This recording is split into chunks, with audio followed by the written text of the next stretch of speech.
and welcome back to MD Global Muscle here at the On The Rise Media Studio with me, your host, Giles Thomas. And we are joined all the way from Red Hot, California, Ronald Gordon. Yay! Ronald, mate, finally we got you on. I know it's taken a couple of weeks. I apologize for that. But the main thing is you're here.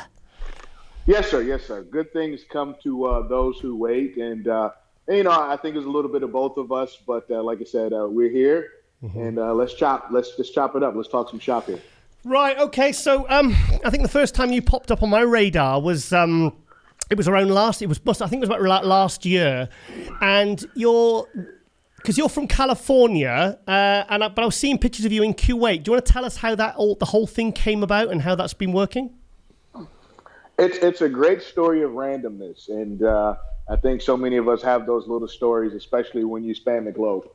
So obviously, I've been out in California for about 13 years now, and I have a military background. So I had a friend of mine who was doing some contract work out in Kuwait, and everybody knows about the gyms over there, the O2 Vibe, the whole Camel crew. So I told him, I said, you know what? I'm going to come over there. I got 6 weeks of vacation time, and we're just going to train together.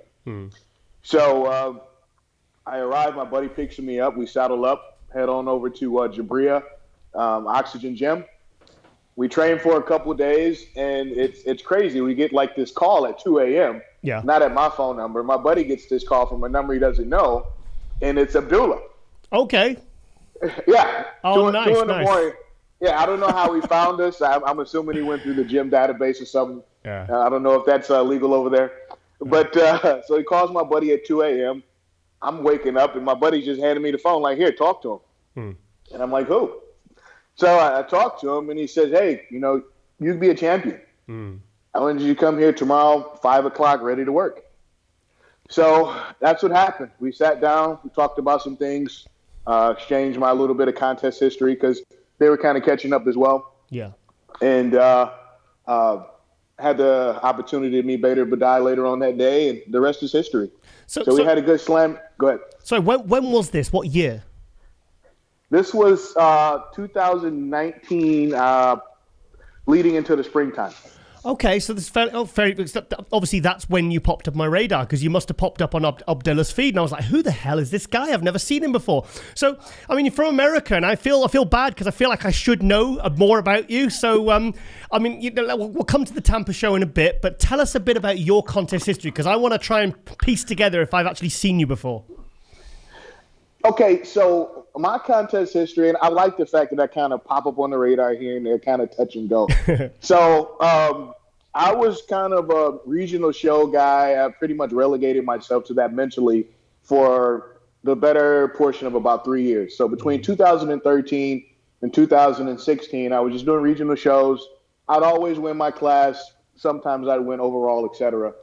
And then a guy by the name of James Juge reached out to me through a friend of mine and basically says, hey, man, you got a lot of talent. If you work with me, we have an opportunity to maybe, push you at the national level. So I bookmarked it. I actually didn't meet him in person for quite some time. And then about 9 weeks before, a contest, I hit him up like, hey, what can you do with this? Speaking on myself. And he says, well, I wish you would have came to me earlier, but let's work. Yeah. So we worked. This was 2017 timeframe. We worked. We did pretty good. We went through the local show, and I went to USA's 2017, my first national show, and I got fifth. Okay. Now this is the USA's when Patrick Moore turned pro. Yeah. So it was the super heavyweights. Yes. Yeah. So if you look into the picture for the guys who didn't win, I'm over there to the left. Yeah. Okay. First call out. Yeah. So it was at that moment, I was a little dejected because being unfamiliar with the sport, you don't know the ramifications and hype of, being in the first call out of the national show. I just thought if you're first or not, you know what I mean? So I didn't look at it that way. But, a lot of people will give me, levels of adulation and basically says, hey, man, you're knocking on the door.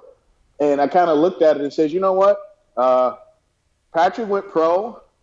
I know Matt Burscott, he was back the next year. But basically, by the time next year rolled around, 2018, everyone had either turned pro or didn't compete again with regards to that top 5 lineup. Okay. So I looked at it and I'm like, well, if this is the best in the country and there were 5 of us, Patrick is gone, Matt's here. So, well, I guess I'm in line. Yeah. So 2018 was 100% focused on nationals. I didn't do another show.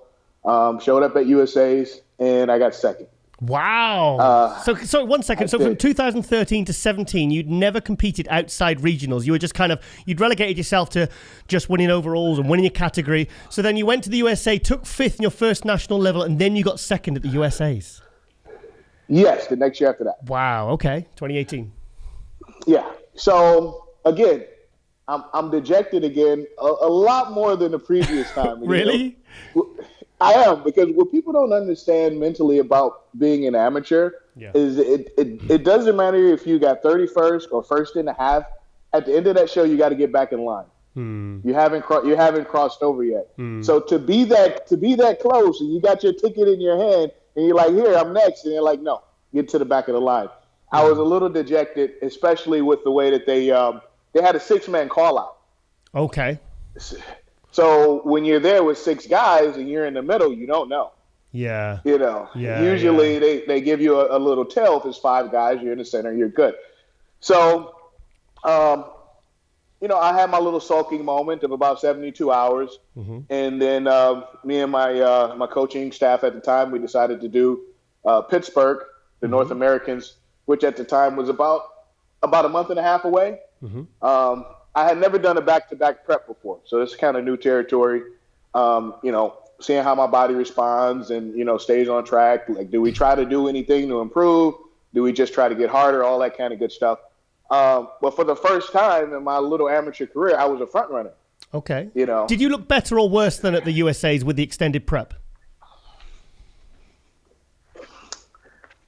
I looked better solely because of my stage presentation. Okay. I took the stage feeling that there was something that was owed to me. Yeah. It was a different mentality. As far as just my raw physique, I wouldn't say it was tremendously different now. So tell me your I want to know, because I was looking at pictures and I couldn't actually work out your height, because we had Dwayne Walker on the other week and I got my height the guess of his height and weight completely wrong. So how tall are you? How old are you? And how much do you weigh? Because you've got a huge structure. Okay, well, if you took a guess with him, I want you to try again. Go ahead. Well, you look tall. You look tall. I am. You look tall. I think you're about 6 foot. All right, you're getting better. 6'1". 6'1". Okay, so I'm an inch out. Yeah. Well, if you're 6 foot with a physique like that, I'm guessing you must be over 250. Yes. Yeah, 250, like 255, 260? On stage, I'm usually in that 5-pound range, 255 to 260. Yes. See, there you go. Yeah. On Friday, this past Friday, I don't like to weigh in a lot. That's kind of my mental quirk. I had to be forced to get on the scale. But this past Friday was one of those instances, and I was 272 pounds. Wow. Okay. So tell us about how you actually turned pro then. How did I turn pro? Yeah. So, I went to North Americans. It's held in Pittsburgh. And I actually, because I'm a little long in the tooth. I'm a little older for a newbie. So I did the master's class. Okay. Which is 35 and over. And I turned pro. But I was also an overall. I was actually dead set against doing the masters. Yeah. Not that I have anything against it, but I felt like if I got second at USA's, I need to be in with the over open guys. So I actually double dipped. I was in both classes. Right. So I won overall in masters, and I won overall best in show in open. Okay. Fantastic. Yeah. And, it's one of those things you look back on it. Like I said, you compete with Patrick Moore. Yeah. I know Cade Zook hasn't competed yet, but he took the North Americans the following year. He was runner-up to me. And then Mr. USA 2019, he turned pro after the fact, too. Excuse me. So when you look at the top 3 of that show, we're all pretty good studs there. So it's a pretty good crop of guys. So, and then obviously you had your 6-week thing. You went out to Kuwait, and how did that work for you being out there? What was the difference in, and how did your physique improve from working and being out in Kuwait? Oh man, I don't want to be cliche and say night and day, but between the facilities, Abdullah as a coach, any ability, because I'm a normal guy. I'm doing the Ronnie Coleman thing, so to speak. It was the first time I was able to be a full-time bodybuilder. Yeah. Where I can sleep as much as I needed to. I can train 2 times a day. I can eat. I was literally eat, sleep, train, and poop, for 2 months. So my physique changed dramatically. I hit some personal bests as far as weight on the scale. I hit some bests, obviously, in the gym. And what a lot of people don't know, because Oxygen gets reputations for one thing or another, is that they're very, very, very hard-working group of guys over there. It's a very no-nonsense approach when you're in the gym. Yeah. Yeah, so obviously, your physique obviously changed completely in that 2 months. I mean, how much body weight did you go up in? How did you, improve? Well, I had to convert over to their mentality because they're all about kilos. Oh, yeah. Yeah. So in their terminology, I think I gained, in those 2 months, I had to gain. You had to gain. They gave you a target. It was about 10 kilos. Okay. So 22 pounds. Wow. So they said, right, you've got to gain 10 kilos in 2 months. That's the goal. You have benchmarks. Okay. When you talk to your coach, and if you're not reaching those benchmarks, well, then we need to have a conversation as to what the issue is, so the coach can know. Okay. Maybe I'm training you too much. Maybe you're not eating. Yeah. Maybe it's time for me to confess something. Yeah. Because if you have a goal, well, and we're not reaching it, we need to troubleshoot until we get to that point. So you came back to California, and obviously you've prepped this year, right? Obviously through the pandemic. What role did they play in your prep, if at all, this year? The pandemic, it definitely affected me. Yeah. For sure. There was at one point when things really started unraveling between like February and mid-March. Yeah. Where I'd say I went to about a half dozen gyms that closed about 2 days after I got there. Oh God. So I'm just getting doors closed behind me and all of this. Yeah. And I linked up with a guy I did not know. Through a friend named Mike Enns. And Mike embraced me. He's done men's physique, but he's not a bodybuilder. But he embraced me, and I noticed he's the gym owner. And I noticed this guy kept tagging along in our workouts. And I'm like, I'm trying to break this guy so he leave us alone. Yeah. But I guess he's going to keep coming back, and he owns the gym. So after a while, I started to take a liking to the guy, and we became good friends. So Mike was the guy who kind of opened his doors for me with regards to gym. But there was a stanza of about 3 weeks where training consisted of training at 11 p.m. 11 climbing p.m. a fence. p.m. Yeah. Okay. Yeah. Okay. Yes, sir. Climbing a fence daily. And there was... No. Wow. Well, there's a will. I'm gonna tell you this story, and I hope Mike, the owner, doesn't really get mad for me putting this stuff out there. Yeah. But there was one incident when things got so bad where mid-workout, I'm hiding in the broom closet because the cops came. So what were you like, just so you could do your leg extensions and? Well, because we're not supposed to, at the time. Yeah. So I'm sitting there sweaty, huffing and puffing. I got somebody else somebody else who's actually training, pretending to be security guard at the time. He's clearly sweating and training, but he's security that night. Okay. And my oversized self is sitting in a broom closet, quiet like a little kid. Yeah. Wow. Yeah. Wow. So obviously, going back to Abdullah and O2, did they actually help prep you remotely from Kuwait with you being in America for Tampa this year? Yes. They prepped me. So I did Tampa last year as well. I didn't do as well, being my first go around, but I still did fairly well for a newbie. that was the year Dexter won last year. So there are 23 of us. Yeah. And I got 11. So, obviously I would like a lot more, but there are a lot of guys who are close to an Olympia bid on point. So I don't hold my head down too much. And that was your pro debut? That was my pro debut, yeah. Okay. So Abdullah and the guys over in Kuwait have been prepping me since then, and they have a lot of connects and contacts here. So a lot of times when I need something, whether it's training or posing, they'll reach out to their affiliates here in the U.S. Wow. And we'll get in contact with each other. So if you see me on Instagram or anything, I'm really close and good friends with Chris Cormier. He's been masterful with helping me with posing and training. Yeah. He actually stayed with me in Tampa my first go around. He was in my. Oh, fantastic. He was with me for the whole. He was with me for the whole week. Yeah. And they're still with me now. I know that Abdullah connected me with Chris Psycho Lewis. Yes. Yeah, and we actually just started a week and a half ago. And every morning I wake up, I regret that. So is it going well then? You happy? Yeah, it's going well in the worst kind of way. Yeah. Who trains you harder then, Abdullah or Psycho? Don't you do that to me. Don't you do that to me. Don't worry. No one will know. No one will know.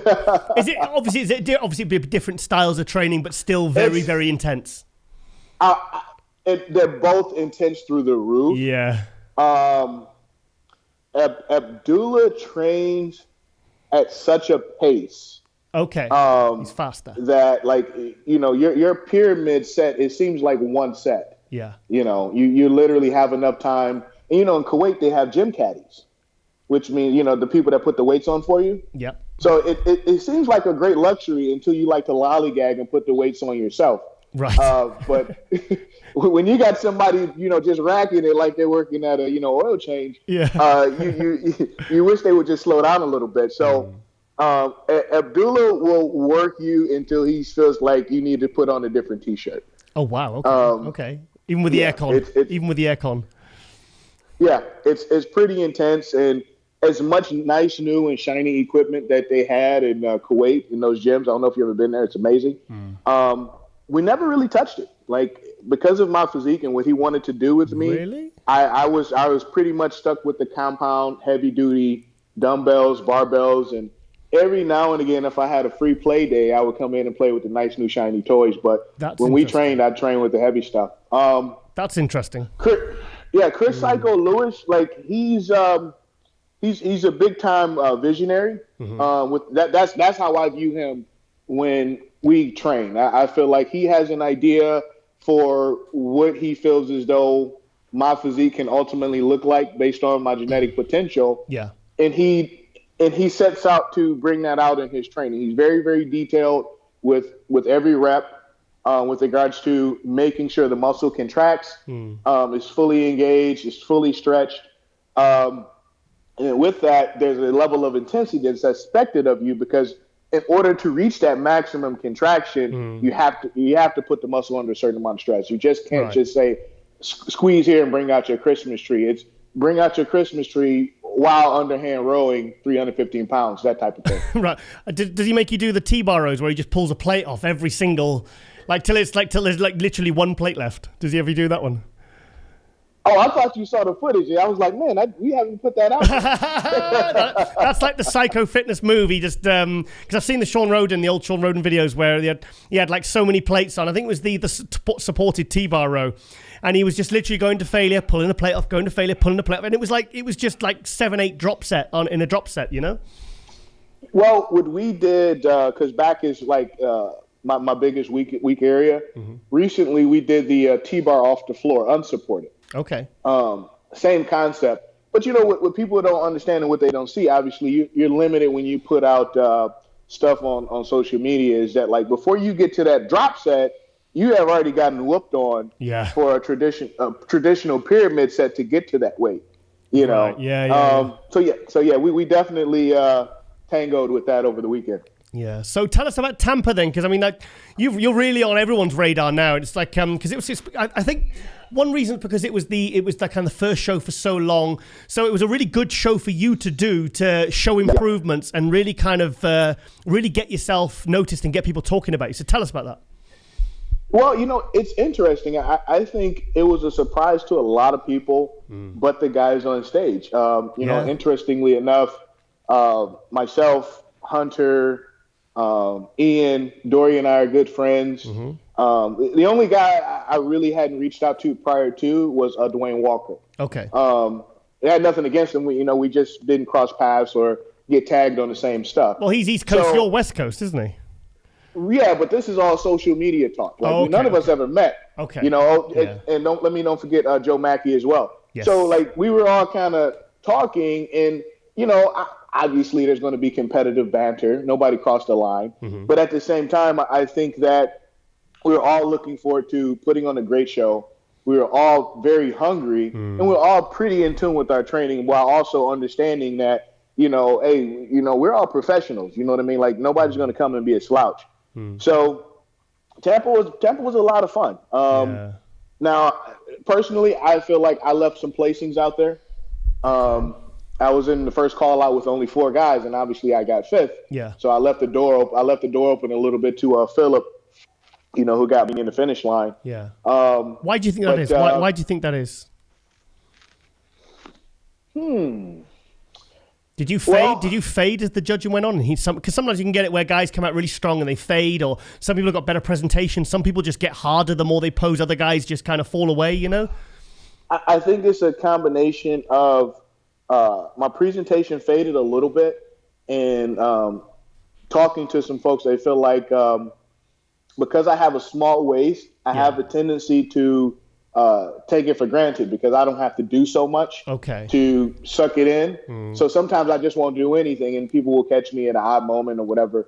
So that's kind of something I'm kind of mentally trying to shore up a little bit. So I'm very critical of myself. I'm not one of these guys that feel like I'm going to find a way to narrate a victory for myself every time. That's how you improve. That's how you improve, mate. And I think maybe you talk about presentation, though. What about Chris Cormier helping with your presentation? Because his posing and presentation was always flawless. Oh, Chris is amazing, and he'll turn posing into something right up under a leg day. Unfortunately, I wasn't able to spend as much time with Chris, especially in the posing arena, up to this prep. Yeah. We got together on Father's Day of all days, and we got a back workout in a very abbreviated posing session, but that's literally all we had in 2020. Okay. So, I mean, have you done Tampa? You got 5th place. There's other shows this year. Are you shutting it down now, or are you looking to do more shows to try and qualify for the Olympia? What's the game plan? I will be competing at the California Pro. Yes, good. Glad you said that. On September 12th, which will be in Las Vegas, of all places. Now here's the deal. After Tampa, full disclosure, I ate like a pig for a week. I didn't train. Okay. And I was basically allowing myself to get ready to recover. Yeah. I was scheduled for a PRP injection for my ailing tendonitis in my elbow. It's really, really bad. Okay, yep. And I had been told by a number of people that I would need 2 to 4 weeks to recover. And I wouldn't have enough time to prepare for the Cal Pro, so I just shut it down. And I had an opportunity through a friend of mine prior to my procedure to go train with Milos. Brilliant. So I show up, and, as soon as I get there, Milos is like, well, why don't you strip off so I can see what you look like before and after the workout? All right, no problem. I'm a bodybuilder. We're used to that. Yeah. So I do that, and he's like, man, I'm actually really impressed. You look even better in person, and I'm not blowing smoke. So speaking of blowing smoke, he continues to smoke me throughout the workout.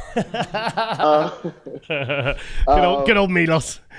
He's an ass kicker, isn't he? He's a proper ass kicker. Oh boy. We had a leg day as well. Oh, my goodness. Or was it giant sets on leg day? We had every kind of set. We had a giant set. We had a drop set. We had a don't you fucking move set. Yeah. We had He's a maniac. Everything. He's a maniac. So you got a psycho. Yeah. You're training with a psycho and a maniac. Yeah. So at the end of the workout, Milos basically said to me, "You have to do the cow." Okay. He says, Good. if you ate like crap and this is your first workout, Yeah. and you still look this lean, he says, like, you have something special. You have a certain type of metabolism that you need to take advantage of. Get back into shape. It's in your backyard, and go ahead and take it home. So I says, okay. And that moment, I committed to him and to my entourage or whatever. So I committed to the cow.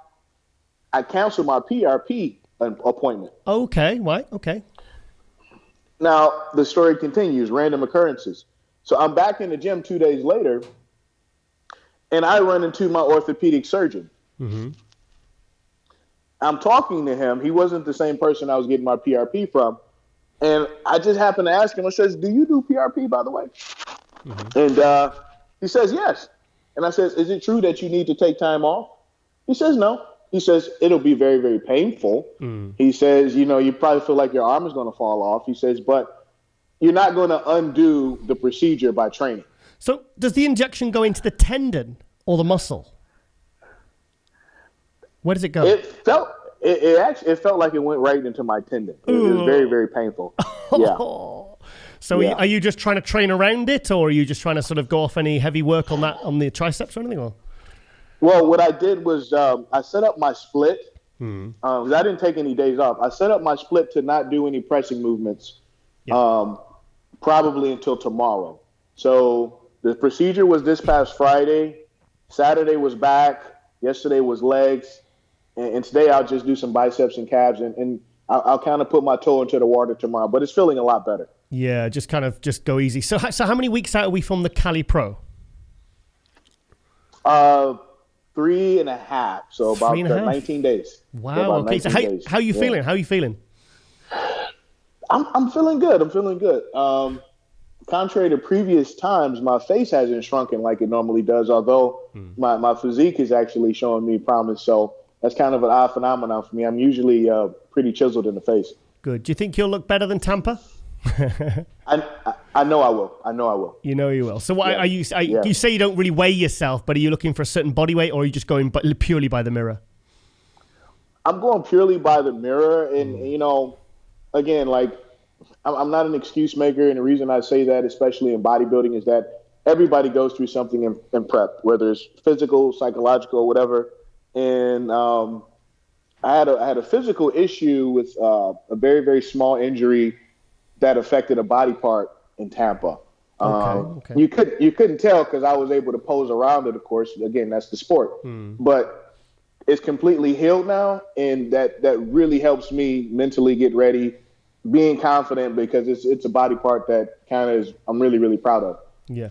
So, I mean, you must have sat down and spoke with Abdullah about where you see your future, the way you see your physique developing. Now, I think as you're a tall guy with a big frame, are you someone that, like, okay, the end goal is to get to 300 pounds on stage, or is it, okay, I'm not concerned about body weight, but I want to keep an aesthetic look, I want to keep my waist small. What's the game plan? That's a very simple one. It's kind of very similar to lifting, where you say, is it heavy reps, or is it heavyweight, or a lot of reps? It's both. I want to be as big as I can be while being aesthetic. Yeah. And I believe that with the way that I'm structured and some of the gaps that I need to fill in, because at some point during quarantine, I got to 294. Okay. Wow. And I was still fairly lean for 294. Yeah. So and you could still jump over fences. I could, yeah. Well, at that point, it was just one leg at a time. But wow, 300-pound guy jumping over a big fence. That's nerve-wracking. Yeah. So yeah, I'd say I can probably haul around 320.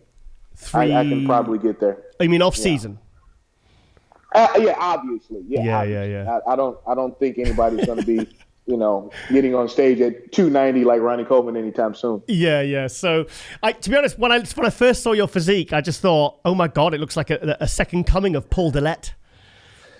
Because you've got the crazy wide clavicles. I mean, it's like that's so rare now. When you see that structure, and you've got like a, you know, like the kind of the narrow waist and the, you know, just the crazy wide shoulders. I mean, you've just got the perfect structure for bodybuilding. So you're over 35. So how many years do you want to be competing for? How many do I want to go for? Yeah, how many times? Have you ever thought about how many years you want to compete for? Yeah, I think that I think I have at least 8 years in me. Okay. 8 to 10. Yeah. I do. You know, I think age as it pertains to bodybuilding and physical performance is relative because I'm kind of like that old Cadillac you buy off the old person that they just kept in the garage for a long time. Yeah. So it might be 8 years old, but it's only got like, you know, 2,000 miles on it from going to the grocery store every now and again. Yeah. And, you know, so now you got this thing is well taken care of. Yeah. I do have some injuries and ailments like everybody else, but I think the beauty of what I see is like my body is still very, very responsive to training and diet and all that kind of good stuff. I haven't come close to a stalemate. Good. Have you planned any more, say, like shorter trip, like a 3-4 week stint at Kuwait, maybe just to kind of, you know, or are you happy with Psycho and everything's going great way back at home? Well, you got to keep in mind that Psycho is training me as an affiliation. So you have to think that Psycho is an extension of Kuwait. Okay. But you also keep in mind that Kuwait right now is shut down. Of course, because everyone's going to Dubai and Abu Dhabi, isn't it? Yeah, so my plan going into the year before all of this happened was to save up my time and availability for work, and I was going to be Brandon Curry's sparring partner as I got better and he prepared for the Olympia. Like that was our plan, me and Abdullah. Yeah. Wow. Okay. And then obviously that would have been a dream come true for me. Yeah. I'm in Kuwait. I get to train with Mr. Olympia. You know, I'm with Abdullah. Like, I mean, the worst thing that can happen is I get better. You know what I mean? Yeah. Yeah, it's not a bad outcome. So, you know, COVID happened. You know, those plans fell through. Obviously, Brandon couldn't even go to Kuwait this year. So we kind of make do. Brandon and I were able to meet up and talk with each other in Tampa for a nice little while, and he was able to give me some last-minute critiques and tips, you know, about being on stage. And I know he's in Dubai now, so we'll see. If everything goes well in California, I mean, who knows? We'll probably link up again if I get a chance to prep for the Olympia. Fantastic. Any more shows planned after Cali? Or is it just that? This might be it for me. I know that what show was it? I think Chicago's going down to Atlanta now. Okay. Like everybody's doing this musical chairs thing, so I don't feel so bad that I got to go down the road to Las Vegas. That's a 3-hour drive. That's not too bad. Oh, so yeah, because you said before the Cali. You said it flagged up in my head. I was like, Cali Pro is going to be in Las Vegas, but it's like the New York Pro is going to be in Florida. I mean, yes, yeah, bit of a branding problem there, but at least the main thing is. It's like there are restrictions, and there's going to be things we have to adapt to, but at least the shows are going ahead. But like you said, I've heard that there was like a real special atmosphere at Tampa because everyone was just so thankful and so appreciative, and everyone was kind of just, you know, adhering to the new guidelines and everything, and everyone just got on with it. But it was still, like even at the Arnold Classic back in March when it all kind of really exploded and kicked off, I think it was one of the best in the end on the Saturday night. I think it ended up being one of the best Arnold Classics of all time, you know, for me anyway. So I think as long as the shows go ahead, I mean, is that how you feel?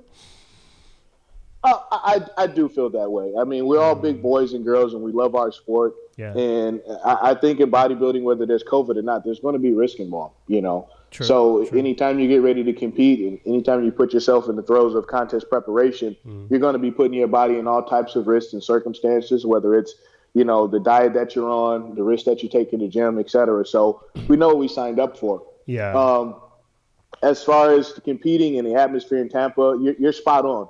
It was a great show. And like I said before, the guys, for the most part, we developed a really, really good level of camaraderie even going into the show. That's good. And I think that we represented well. I think there are a lot of people who are not in the trenches in the bodybuilding community who think that, oh man, if it's not this name or this name, it's not going to be a show. Like, we're all still pros. We all take, pride in what we do. Nobody wants to go out there and look like a slouch. I felt like we all brought a professional level of conditioning, posing, and everything to the stage. And if you listen to some of the reviews of people who've been commenting on it, I think everybody was fairly impressed with how we represented. Yeah. Considering, like I said, it hadn't been a show in about 6 months. Yeah, I mean, it was a real drought there. I mean, we were really struggling.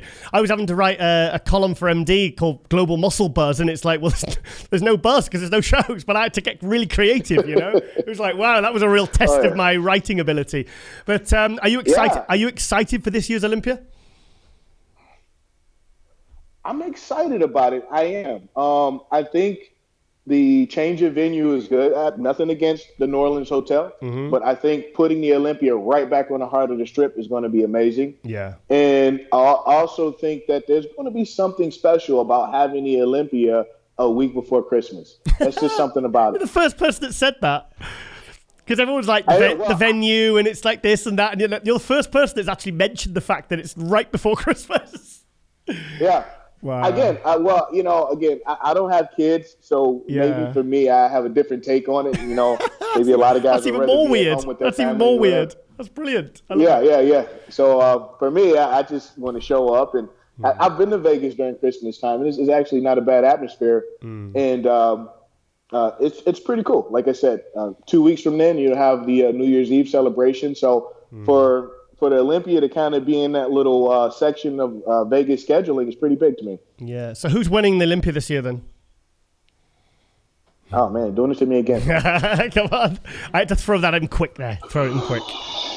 Come on, we've got Phil Heath coming back. We've got Flex Lewis stepping up. We've got guys like Bonac and Rowley, hopefully, and if he can get there. And so go on, Dexter. Well, Dexter's in his last year, looking amazing at 50. He's looking to go out on top. It's.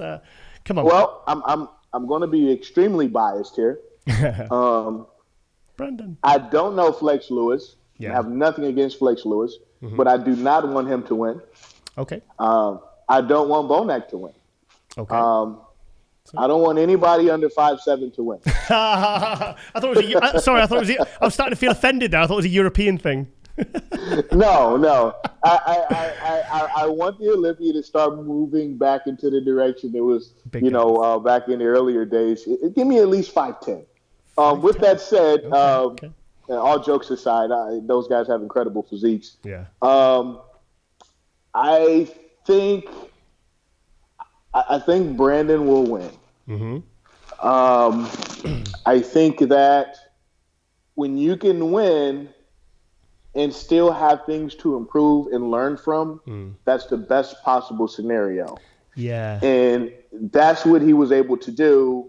And I think that, not that you need more motivation at all to win the Olympia, but I think that, he's been getting jabbed and body shotted from guys from 30 years back, Phil Heath, people on Instagram. Like, the guy's been taking a lot of heat from not bothering anybody but winning a contest. So I think he has the tools. He has his physical deficiencies just like everybody else. So people need to knock that off. As far as Phil, Phil is in the GOAT conversation. You can't knock that. And if Phil comes in on, we don't really need to finish that sentence. But I will say this. I know Phil didn't take the type of time off that Kevin Levrone did. Yeah. But there is a reason why bodybuilders don't take multiple years off. And you don't see too many success stories from guys taking that type of time off and coming back and reliving their glory days. But Phil is known to shock the world. He's a dream killer. He has an all-time great physique. I want to see what he brings, Hopefully his time off was just to get his mind right. And, if those two can battle it out for 1 and 2, I don't think anybody will be upset with the results if they bring their A game. I think the general consensus, the kind of overall, consensus, the final call out will be Phil. and Brandon if nothing goes horribly wrong with their preps or anything, or last minute things. I think like Brandon with a full year and Phil, like you said, there's a big question mark over Phil. There's a question mark over how Flex Lewis is going to look as not as a 212 anymore, with no weight restrictions. And then you've got all the other guys, and Nathan Diasha, Steve Kukla, these are other guys, Hunter Labrada, these are all guys that are really looking to move up, so it's going to be very excited. Okay, Ron, well, also, you're very hard to find on Instagram because you don't have your name on your Instagram. Explain that to us, please. This is very annoying. It's getting very annoying. Come on. Well, it started off, I've never really associated myself with being like a social media guy or anything like that.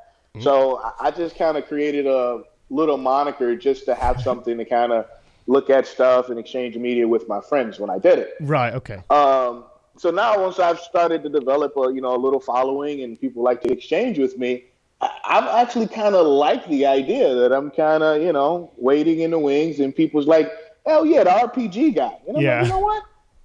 I like that. I don't mind being the RPG guy. So believe it or not, I got some apparel and all kind of stuff in my little local area with just RPG on it. Oh wow! Okay. It is actually catching on because when you think about it, well, first of all, RPG is my initials. Ronald Pierre Gordon. Oh, good, because I was hoping you didn't just throw the P in there. just for the sake of sounding cool. But that's the cool part about it. Obviously, my initials converts to a rocket-propelled grenade. Of course, and obviously there's the military connection as well. It's like, I see what you're doing. Exactly. Yeah, so I'm sneaky. With it. I may update some of the bio information so that my name is searchable, but that's how the whole thing started. I wasn't trying to be purposely evasive. I just didn't think anybody cared to look.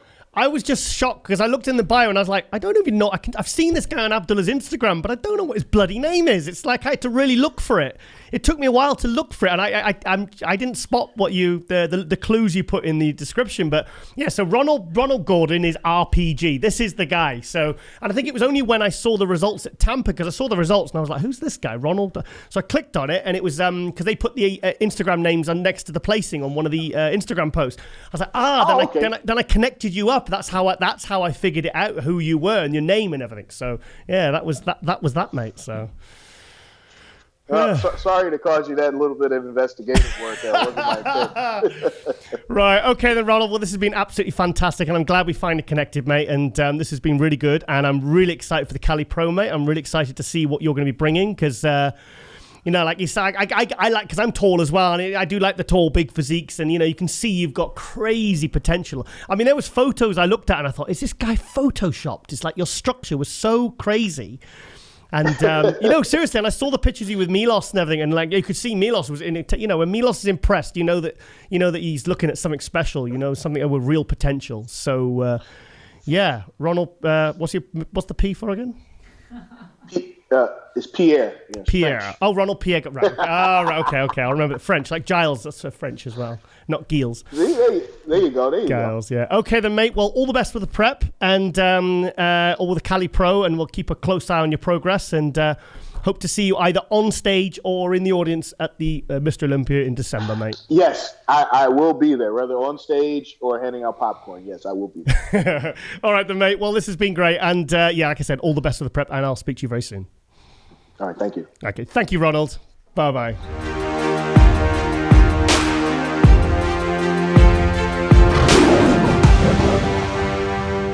And welcome back to MD Global Muscle here at the On The Rise Media Studio with me, your host, Giles Thomas. And we're joined for a special announcement with Angela Borges, Wellness Pro, and Robert Phil. So, yay! Guys, thank you so much for joining us. Now, I believe, Robert, you're going to be translating for Angela, yeah? Thank you guys for joining us. And we'll get to the special announcement. But Robert, can you tell us a little bit about Angela, please? Angela, I think everybody pretty much know in the wellness.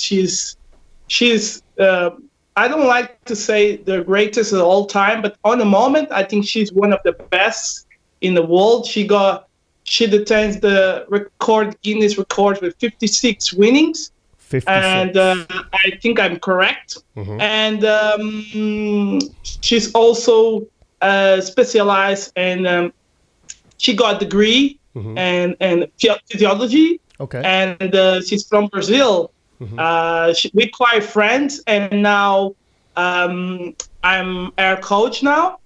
I'm coaching Angela now. We're going to start working together, and we are friends for nearly 4 years. And then it's always a pleasure to be here with you. Thank you very much, MD. And I believe Angela as well is very happy to come to you to give that's exclusive to you. Thank you to the Pro League, to the NPC, and to you and your team. You're doing a great job. I've been listening to your channel every single day, and No problem. No problem. So can you give us a little bit of history for people who aren't aware of Angela? Can you give us a bit of contest history and, to lead us up to now? For me or Angela? Yeah, for Angela. For me? Yeah, for Angela. Yeah, through you. Yeah. Angela she's a 3 times world champion. She also win Mr. Olympia Amateur in South America, I think 2017. No, Angela? 2017? Quando tu ganhaste o Mr. Olympia Amador foi em 2017. 2017. E ganhei 7 vezes o Arnold também e 3 vezes o Mundial. She won the Arnold 3 times and overall Arnold 3 times as well. Okay, so when because obviously wellness has only been around a few years, but she's been competing for many years. What category did she come over from, and why did she come over to wellness? Angela, eles estão a perguntar o porquê que tu te juntaste à wellness e há quantos anos tu competes na wellness? Eu compito na wellness há 7 anos e iniciei no esporte nessa categoria pelo fato do meu biotipo, do meu tipo físico se enquadrar dentro dos padrões dessa categoria. Basically, Giles, she said she joined the wellness long time ago because her physique is pretty much what the requirements for the wellness category when they create the wellness category in 2005, and that's why she joined this category, because her body type is really pretty much how come I can say the criteria for that class is what she got in her body. She got wellness in the blood, basically. But I'm guessing, Robert, I'm guessing she came over from figure. No, she didn't done any figures. She just done wellness. Oh, really? She never. Yeah. So how long has wellness been around then in the other federation before the split? Wellness started in 2005, and I believe I'm correct. If Angela, 2005? If I am mistaken, Angela can correct me. The first winner of wellness is another FBB pro. Is Alexander Pinheiro. Yeah. Then Angela came across and started winning show by show until today. Yeah. So shows. Robert, I didn't know this. I didn't know wellness had been around since 2005. How did we not know about this? It's because they've been created in Brazil, but I believe I can ask Angela. Angela, quanto tempo é que a wellness existe e em quanto tempo é que a wellness existe na FBB Brasil? A IFBB começou em 2005, somente no estado do Rio de Janeiro. Após, no ano de 2013, ela foi lançada para todo o Brasil. Então, foi no ano de 2013 que começou a ter wellness em todo o território nacional. IFBB Rio, né? Isso, na IFBB. E só no ano de 2015, na verdade, que foi ter na Sul-Americana. E no ano de 2017 no Mundial. Okay, Giles, the wellness started in 2005, but she always, the wellness just started on IFBB, IFBB in 2013. Right, okay, so it was around before in other federations. Right, okay, I see now, because I was thinking of 2005 in the IFBB. Why didn't I know about this? The old IFBB, the other one. Yeah, I know, but I didn't even realize. I thought it wasn't So it was around then in 2005. That's crazy. I didn't know about that. Yeah, that's amazing. Yeah. So I mean, you've with 56 wins since 2005. So what year did she start competing? Em que ano começaste a competir, Ângela? Pode, se quiseres ver em inglês, diz em inglês. Oi? Se quiseres dizer em que ano começaste a competir em inglês, podes dizer em inglês. Foi no ano de 2013, como eu falo, 2013. 2013. So Angela started competing in 2013, and since 2013, she has won 56 shows in 7 years.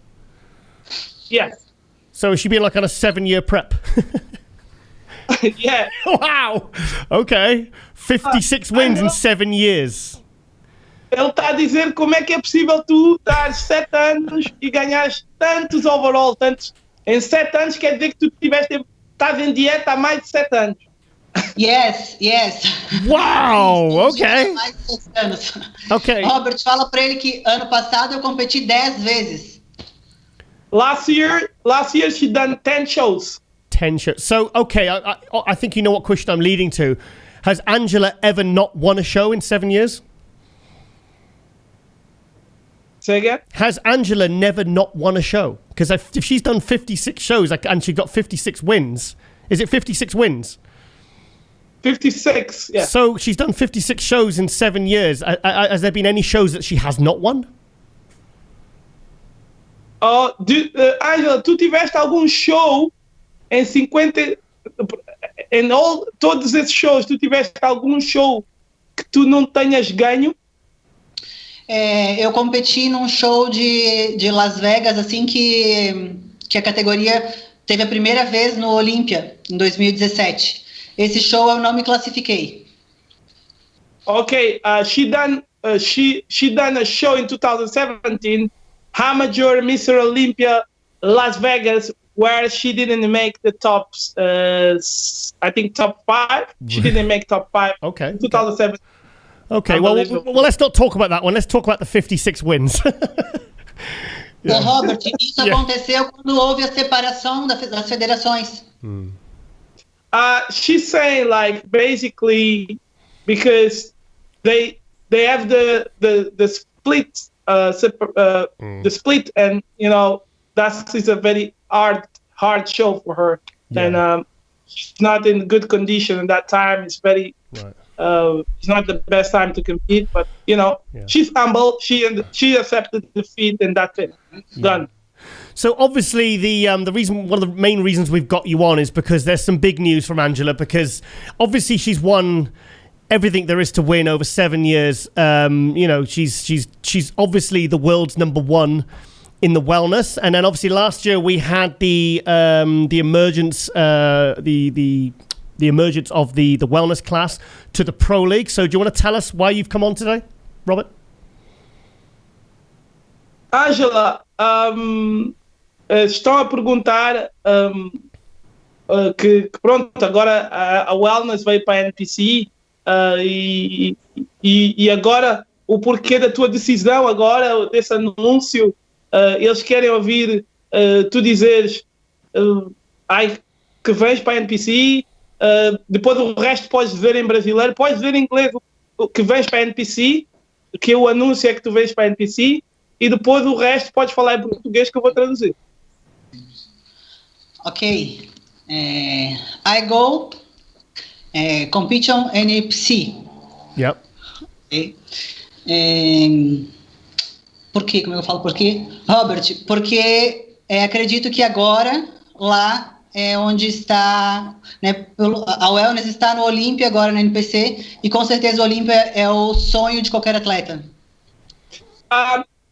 Now she joined the NPC because the Olympia is a dream for any athlete in the world, and she got so many titles, but she believes she needs to have something else on her home. She needs a new trophy, she needs a new challenge, and she dreamed to become a Mr. Olympia champion. So Angela's come over to the Pro League because she wants to win the Wellness Olympia. Yeah, she wants to be Olympian, and she wants to be what she thinks she's the best for her now. Yeah. And she needs to be on Olympia stage with the best in the world, and she wants to try to be the first Mr. Olympia Wellness when they come on a pro stage Olympia. It was obviously a natural progression because Angela has won every single show pretty much over and over and over again, 56 wins. So obviously the natural progression for her was to come over the Pro League. And so obviously, you're saying you want to go for the Olympia title, but what's the next step for Angela now? Now she's come over to the Pro League from the other side. Angela, qual é o teu próximo... Agora que tu já anunciaste que estás na NPC, qual é o teu próximo passo a seguires a partir de agora, relativamente dentro da NPC? Bom, agora vamos tentar enquadrar o físico, porque entendo que o padrão da NPC é um pouco diferente da IFBB, então estamos esperando aí até ficar com o físico mais enquadrado dentro da categoria Wellness na NPC. What Angela says now, the next step is to make sure she follows the criteria for the IFBB Pro League Wellness, because it's a little bit different than the previous criteria for the previous federation she's before. She's compete before. Okay. And she want to make sure she can engage the physique and bring the come on stage with the best package she can bring on stage, and she needs to fill with the criteria for the NPC and IFBB Pro League, because it's a little bit different than the other federation. You say a little bit different. I wasn't aware of this. In what differences are there? The difference is an NPC for I don't want to mention the other federation because I respect that one. Is a big difference. Okay. We're talking about the upper body. They need to be more harder in the upper body. They need to spread the lats. And the NPC, they don't spread the lats. They just want to see your real delts. They don't. The judges, they want to see more harmony body. They don't want to have a class. They pretty much look to the figure athletes and then look to the wellness and say, what difference is from figure to wellness? If they have a wider back, it's going to pretty much very close the same. Then NPC make a very, very good decision to follow the old school wellness with a little bit increase, like some details, but it's they bring the real wellness. Right. NPC bring the real wellness. That's why Angela Borges is going to come back to the old physique, the physique she never supposed to left, basically. So what's the first show that Angela's going to be doing? Angela, estão a perguntar qual é o primeiro show que tu irás fazer, mas tu já sabes a resposta, se quiseres responder, mas não, o show não está escolhido, tu podes falar aí, eu já transmito. A princípio eu tenho dois shows, que seria o campeonato europeu, então Europeu Championship, e o Muscular Contest in Brazil. She got two options shows. She got Brazil one muscle contest and European Spain with Emilio. Oh, in October. Yeah, in October. So Angela's really not wasting any time then. You're obviously on prep now then. Angela, não queres perder tempo para buscar já o teu pro card para pensar até nos seus próximos. Certamente não quero perder nenhuma oportunidade e quero buscar o meu Procard o mais rápido possível. E com certeza a vaga para Olympia. Basically, she says she want to make sure she can bring the best physique ever, and she knows a lot of good competitors, and she want to make sure she want to get back on now and try to get the pro card. And if you have any pro shows this year, she can do it. She wants to do it as well, because she said to me, even if she get the pro card, we're going to work for that. That's why she came across to me and started, okay, Robert, let's go work together, because you criteria for the NPC. sure my physique is going to be on the right position to me to win the shows, and we're gonna work for that. And she say, like, if she turn pro, even if she qualify for Olympia, she wanna make sure she gonna do as much shows pros as possible until get to Olympia. Then she's not gonna get invite to Olympia for one show and just wait and prep until Olympia. All the pro shows. Wow, so Angela's really going to be making a lot of noise in the Pro League and the MPC, obviously, worldwide this year and next year. So yeah, this is very exciting news. The world's, you could class her as one of the world's number one, certainly in terms of wins and how many shows she's done. So yeah, very exciting news coming over, because the wellness class is absolutely exploding. You're doing very well with all your clients. I mean, I've seen you. You've jumped on a good thing here, and you seem to be getting good results. So I think the two of you working together, it's going to be a real powerful alliance, and I look forward to seeing, what unfolds in the next few months. And I hope to sit. Definitely, I would love to see you in Alicante, because that's going to be a really exciting show. Angela, ele está a dizer que está muito excited.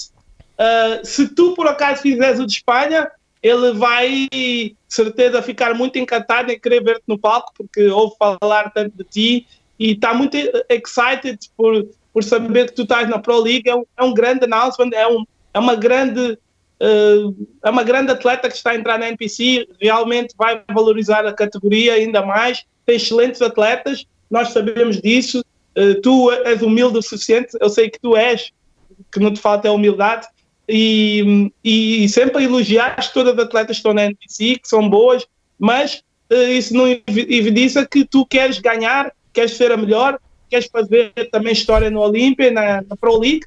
E, basically, Giles, está a dizer aí para dar aí umas palavrinhas se quiser, não sei. You're giving your life story there, mate.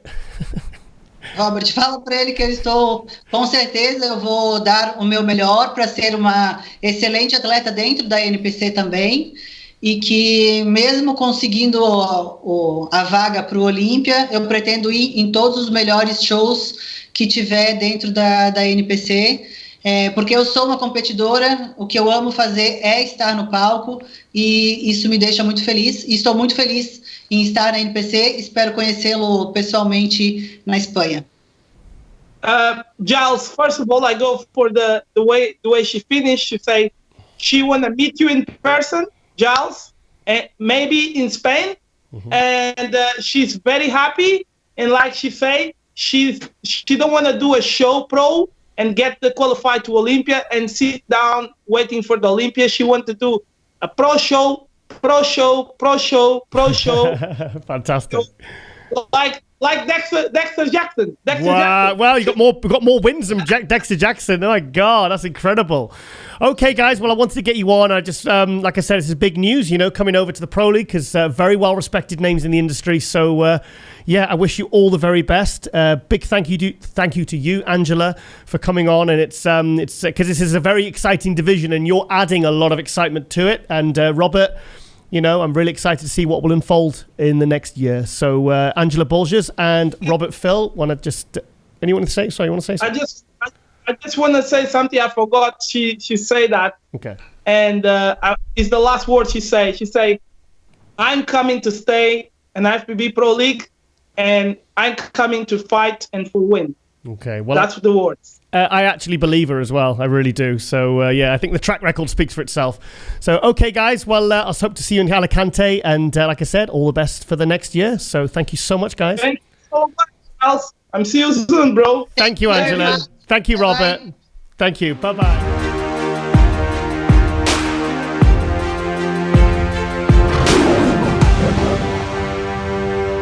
And welcome back to MD Global Muscle here at the On The Rise Media Studio with me, your host, Giles Thomas. And we are joined by the voice of pro bodybuilding, Bob Chick. Yay! Bob! Hello. Come on, clap yourself. Clap yourself, Bob, please. What's up, Tiger? Bob, I like to get you on at least twice a year because you help my views, mate, and you're always full of strong opinions, and I think that's what we like on Global Muscle. So, thank you so much for joining us. Just depends. Full of something. Just depends on who you ask. So how have you been this year, mate? Because obviously with the pandemic, it's been great for some people. It's been horrible for most. How's it been for you? How has it affected your world? It sucks, like bad. Like this has been the worst financial year of my career. Oh, really? Stuff hit right at the beginning of the year. I mean, I just did a show. I did the Tampa Pro a couple weeks ago. That was the first show I did since last December. What? So, yeah. I mean, everything shut down. I was at the Arnold. I did that obviously with Arnold himself. I do the seminar and all that. But that was it. I mean, everything else was shut down until just recently. And my shows that I produce, that I promote over there in your neck of the woods, and then a couple of here. I've got one coming up this week finally in Austin, Texas, with Ed and Betty Pariso. Oh wow! But okay. we were 1 week out of the Ben Weider, and we got shut down there in the UK. So there's been a whole bunch of nothing. Yeah. Now, obviously, we saw you were teaming up with your friend Mindy O'Brien in Canada. Yeah. So obviously that I was really excited for you guys because Mindy's awesome and she's a great show promoter. And then I saw, obviously, that right at the last minute, I really felt for you guys when I saw that this new show, this new project was being cancelled. It was just, what was that like? Well, we've got the Niagara Pro will continue this year, but it'll just be an amateur. Yeah.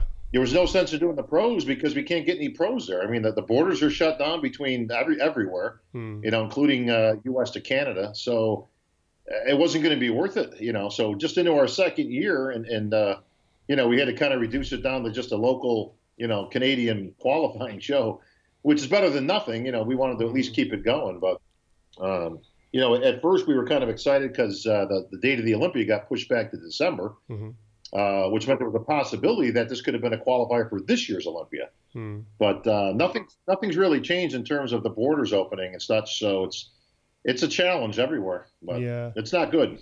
I mean, we had the COO, obviously Dan Solomon, your good friend, and he was, because I had him on, was it a few months ago now, wasn't it, Cali? And he was saying, look, we're literally kind of taking this, we're kind of making decisions on the fly here because, because obviously now we have the Alicante show, they're making that top 3, they're having to make adjustments as they go along so we can make sure that there's enough people in the Olympia. Well, and that was to be expected. I talked to Jim a while ago about the qualification process and how it was going to work. Yeah. And we decided then it was going to have to be something that we kind of look at as we go because the goalposts keep getting changed. So you don't really know what's going on in any state here in the country itself. So we're going to do everything we can to get people qualified, to get people here. The IFBB Pro League is on it. We're writing letters and recommendations to countries and things. So anything we can do to help these athletes out, the show will go on. Speaking of which, I can see some rumor mill going about. I love these people out there that, quote, got some great sources. Yep. I got to love these guys, and they come up with the last week. I hear that the Olympia is going to get moved to Florida. And it's like, oh, I saw that. Where do you people come up with stuff? It's not, we're not moving to Florida. I mean, they have no idea what an undertaking that would be at this point. Yeah. To move listen, it was hard enough to make the decision as it was, and then scramble to move, to the Planet Hollywood and all that. That was months ago. Now it would be an impossibility, but no, there is zero truth to the rumor for all the quote experts out there. The Olympia is not moving to Florida. It's not moving to Orlando. It's not moving to Tampa. Okay. Now we have had some shows that have moved clearly. The Tampa Pro went on and showed that Florida was obviously a very good place to put a show, as it's got the least amount of restrictions. So New York is moving to Florida, and Chicago was actually moving here to my home of Atlanta, Georgia. So okay. So we do have a few changes, but these shows will go on as scheduled, and the Olympia is full throttle ahead, man. We're here. We are. We're inside of 4 months? Yeah. I mean, very excited. Have you seen have you actually been and visited the new venue? I actually saw it some years ago. This was proposed change that was put together some years ago. It didn't get accepted back then. We stayed at the Orleans, but I actually seen it some years ago. It's phenomenal. I mean, the theater setting. I mean, there's literally not a bad seat in the house. traditionally the Olympia has been, at least the last 15 years has been at the Orleans Arena, which is nice and all. But again, the sideways seating, unless you're down in the front, in the VIP section, not the back, you're just looking at the screen the whole time. Yeah. This is an actual gigantic theater. The Zappos Theater is phenomenal. Some of the biggest acts in Vegas perform there. So this is going to be a much better experience, in my opinion. I think a theater setting is always best for bodybuilding shows, as it's how I grew up traditionally. And it was always the best for lighting, the best for presentation, staging, people watching the show. This is going to be great. How does it? Because I went 2001 and 2002. How would you say it compared to? Because the benchmark was always the Mandalay, which moved in 2005, wasn't it? How does it compare to the Mandalay as a hotel, as a venue, as for everything? How does it compare? It's better. Really? The Mandalay was great. Yeah. Oh yeah, it's better than the Mandalay for people that have been around long enough, like yourself, that remember that. It was a great venue, and everything was contained in one place, so it was really convenient. Now, people have short memories, because I remember people bitching about it being at the Mandalay because it was very expensive. They were killing you on rooms even back then. They tend to forget those type of things, and it just becomes, it was so much better back then. It's like the old fish story. Yeah. But this experience will be equal to, if not better than. I think it's better than. Yeah. I think it's a better setup. Wow, I did. So it actually better than the Mandalay. So that really, I just had it in my head that the Mandalay was always going to be the top of the top, but it was too expensive for whatever reason. It's great. It's a great venue, Giles. But the again, everything's got its good and its bad. Yeah. Now the only thing we don't have is we don't have the expo attached. It's not like the Mandalay where it was all in one. Yeah. Now people remember, you'll remember this. The expo back then was in ballrooms. Okay, that's why it was able to be there at the Mandalay. Now that was, a far cry from what the Expo has become. It was built under Robin Chang and AMI and all that, which was 10 times bigger than it was at the Mandalay. So there are simply things you cannot do in ballrooms when you get that big. Now it is down the street from Planet Hollywood and the Zappos Theater, so it's literally a 10-minute walk. You're still on the Strip. You're right in the middle of everything going on, and I'm not that concerned with the Expo this year. I mean, it's a very trying and testing year with this COVID craziness. And, so, listen, they're honoring obligations and sponsor dollars and things like that. I think it'll be okay. I mean, it's not going to be anywhere near what it was, I don't believe, this year. Yeah. Hopefully next year, when all this nonsense is gone, it'll revert back and then be bigger and better than ever. Yeah. So you're excited? Obviously, I mean, the huge news that came in the other week was the return of Phil Heath. Did you have any inkling that was going to happen? Yeah, I had a lot of inkling. Tell me about your inkling. Yeah. Listen, Phil's got every reason in the world to do the Olympia. I mean, to me, he should have done it last year. Now, for whatever his own personal reasons, he chose not to. Nothing against the champ, Brandon Curry, but I believe if Phil went in last year, he would have had number 8, and he could have been going for the all-time record of number 9 this year. But that didn't happen, and that's not Brandon's fault. Listen, Brandon showed up. He did the job he was supposed to do, and he rightfully won the Olympia title.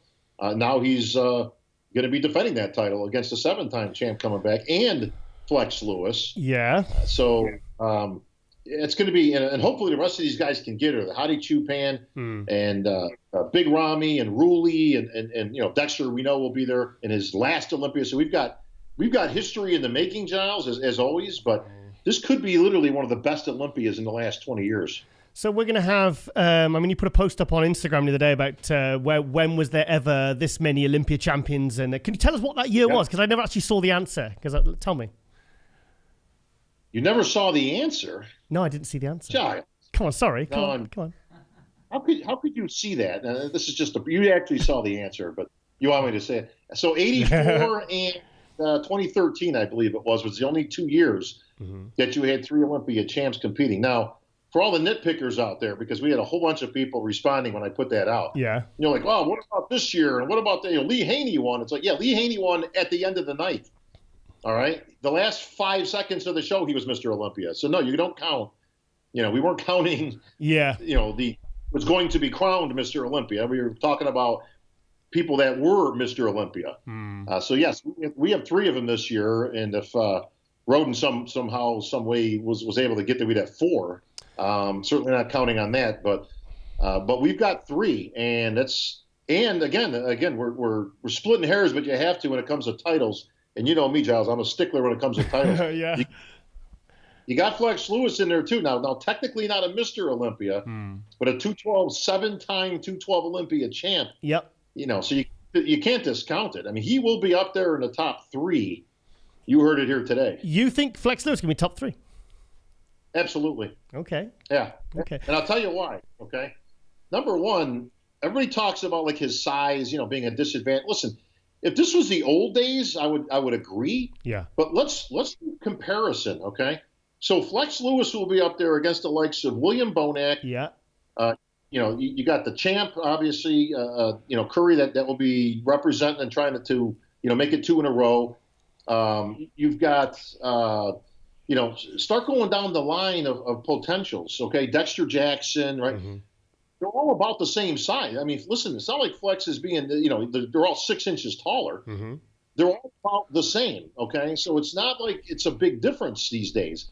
Actually, he fits right in there. And if he's smart, which he is, mm-hmm.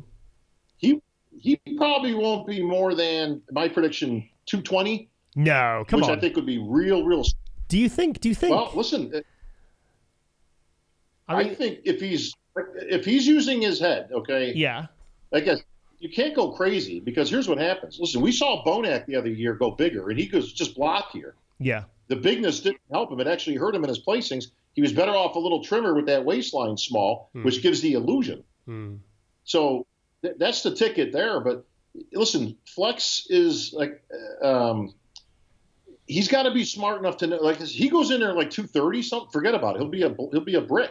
He'll be a block. And I think the reason we're such a talking point around Flex Lewis is because no one probably apart from his training partners and Neil Hill have seen Flex, because Flex always said my best physique is at 226 when I'm 4 weeks out. At 4 weeks out, I'm not guest posing. Okay. I'm covered up. No one gets to see me. Yeah. So only those guys know how he looks at 225, 226 when he says he looks like at his absolute best. So I mean, I think he'll be more than 2. I think he'll be. Thing is, do you remember when Flex did the Open in 2011? He did the Mr. Europe I was at in Madrid. He did the Arnold. He got 5th at the Arnold Europe, the first one in 2011, and he was only 206 pounds, and he was beating guys like Tony Freeman and big names, you know. Well, listen, he's a tremendous athlete. There's a reason, you know, he didn't win 7, Olympias by mistake. Yeah. But again, now, you know, every bodybuilder thinks their best is about 4 weeks out in the gym with the belt on and, you know, pumped up in the, you know, under the great lights in the gym with the sweat and all that. That does not translate to on stage. I can tell you right now. Anybody who's been on the Olympia stage, any veteran will tell you the same thing. It's probably, again, where's the answer, John? It's always in the middle, right? It ain't 212. Okay. We know that. He had to suck it down to 212 smartly. Yeah. And it's probably not 226 to 230. It's probably right in the center. I've said from the start, 220 to 222, I think, is a formidable Flex Lewis. Yeah. There's a lot more fullness on stage. He doesn't have to suck it down, but the waist stays small. Listen, you can 10 pounds bigger by pure muscle, but if the waist is 2 inches bigger, you've lost the illusion. That's it. I think Flex Lewis is an exception because of Neil Hill. I know how meticulous if Neil Hill says and says to Flex, you look your best at 226 4 weeks out. I honestly, I don't think they would have wanted him to go in the Open. Do you know what I mean? I've got it fixed in my head that he's going to be at least 225. But like you said, it's going to be, I mean, 220 is 8 pounds more than he was last time. That's a lot on a frame on a 5'5" guy. And that's a lot. That's a lot of weight when we talk about that level. You know, at this point, right. Now, I don't want to get caught up on weight. I mean, we're purely just speculating. Neil Hill is smart enough. I mean, he's one of the best in the biz, if not the best in the biz. Yeah. He is smart enough to know that for the first time in a long time, Flex doesn't have a scale to step on. It doesn't matter whether he's 226, 232, or 213.2. Yeah. All it makes it at this point, where does he look his best? Where the waistline doesn't suffer at the expense of a little bit more fullness. That's not going to translate on the stage. When you've got Brandon Curry up there with his 30-inch waist and Dexter Jackson, who's, again, he wants to go out on top, Dexter. Don't discount this guy. Yeah. You know, he may be the old wily veteran of the bunch, but if he can go out with his hand raised on top in the second title of Mr. Olympia, if he can't put it, listen, there's no more motivation for all of these guys than what they've got right now. The motivation for Phil Heath is huge. He's chasing history. He's chasing number 8. He's chasing taking the title back for only the second time in Olympia history, Jay Cutler being the first to get that title back. Flex Lewis is chasing history, looking to be the only, 212 champ and open champ. Again, never been done before. Yeah. Brandon Curry is looking to beat the 7-time champ, the other 7-time champ, and everybody that, former Mr. Olympia and Dexter Jackson. Dexter wants to go out on top. Bonac wants to beat them all because he's been right there, and he's Mr. Consistency. And then you throw in Big Ramy, who, again, will he ever fulfill his prophecy that people have predicted that he could be a potential – you got Kuklo coming up. You got Ruli Winkler, the people's champ. Everybody loves Ruli Winkler, and he's got as much muscle as anybody. So you got a lot of storylines here of, which way can this go? But you see already why this is going to be one of the most exciting Olympias in history when everybody's got something on the line to prove here. Do you know, I think one of the most exciting storylines for me, one I've been going on and on about for the last couple of months is, you've got the ex-212s, William Bonac, he was 212 in 2012. You've got Hadi, who's probably not competing at more than 218. I'm sure Hani Rambod said he was only about 218 and staged at the Olympia last year. And then you have Flex Lewis. Yeah. If those 3 are called out and they all look their best, who do you think will win? Between who? You were breaking up there. And I heard Hadi and I heard... Flex, Bonac, Hadi. At their best at the Olympia, called out in a 3. That's a great comparison right there. Yeah. It's exciting. You got to go with the champ on that one. You got to go with Flex Lewis. Again, I got to go with his 7, Olympia titles in a row. I got to go with the idea that you're going to see an improved Flex Lewis in terms of fullness and size. He can hang with anybody. He has less. Me and Sean Ray have been saying this for years. It's not who has the most strengths; it's who's got the least amount of weaknesses. And when you look at it that way, it's Flex Lewis. He's not really missing anything. Not that the other guys are, because again, everybody's got their good and their bad. Hadi's not put together as pretty as Flex. Yeah. Bonac, again, he rides a tight, fine line. If he goes big, he gets blocky. If he goes too small, then he'll get outsized by those guys. As an open pro, Bob, William Bonac has the track record. He's been 2nd, 3rd, 4th in the Olympia. He's won the 2 Arnolds as an open. Flex Lewis has really yet to prove himself as a fully fledged open competitor. When he did the open, he was really a 202. He was a 202 filled out to 206. But now he's coming in as a actual open competitor, prepping as an open, not as a 212. He's not doing an open show 2 weeks after a 212 show. He's coming in. Bonac has the track record. So you still think Flex will pip him? Yeah, I mean, it's just an educated guess. We'll have to see them next to each other, of course. Yeah. If I was putting money on it, then I would go with Flex. But again, you can't discount Hadi Chupan. This guy came in and took 3rd in his first Olympia ever. Yeah. Defying all odds of just getting here. So what he had to endure and stress is monumental. So, again, you got to watch these guys. You got to see them next to each other. You got to see them in comparison. And listen, I'll tell you, somebody else who's got something to prove is Phil Heath. Now, we haven't seen Phil in 2 years. He's 2 years older. The midsection was an obvious issue, and that's why he lost the Olympia. In most people's opinion, certainly the judges. Yeah. I'm not sure I would have gone with that. I still think he had enough to beat Roden. The problem is the midsection you see in every single pose. So that has got to be something. And again, Phil's not stupid. He knows this. He knows that's going to be a point of contention. He knows that's going to be the first place the judges are going to be looking and comparing him against him. Yeah. The problem with Phil is he set that bar so high for all those years that even when he comes in, he's way off. And it's like, he's way off. What are you even thinking here?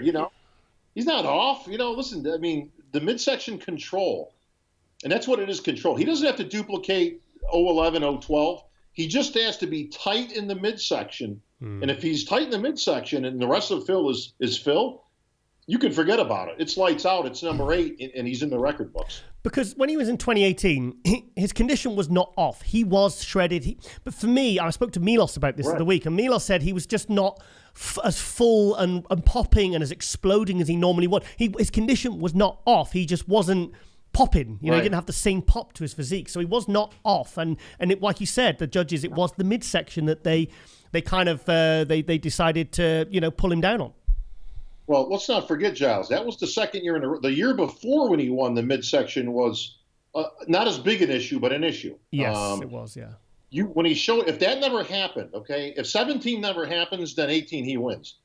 Okay. No question in my mind. But the judges were not going to let it go twice. You're going to get I don't want to call it a pass, but you're going to get the consideration as the current and defending champ. And listen, it wasn't that distracting. I mean, he would, he'd let it loose a little bit here and there in the comparisons, but it was mostly under control. He came back Mr. Saturday Night. We all know that. Phil's going to come back bigger and better.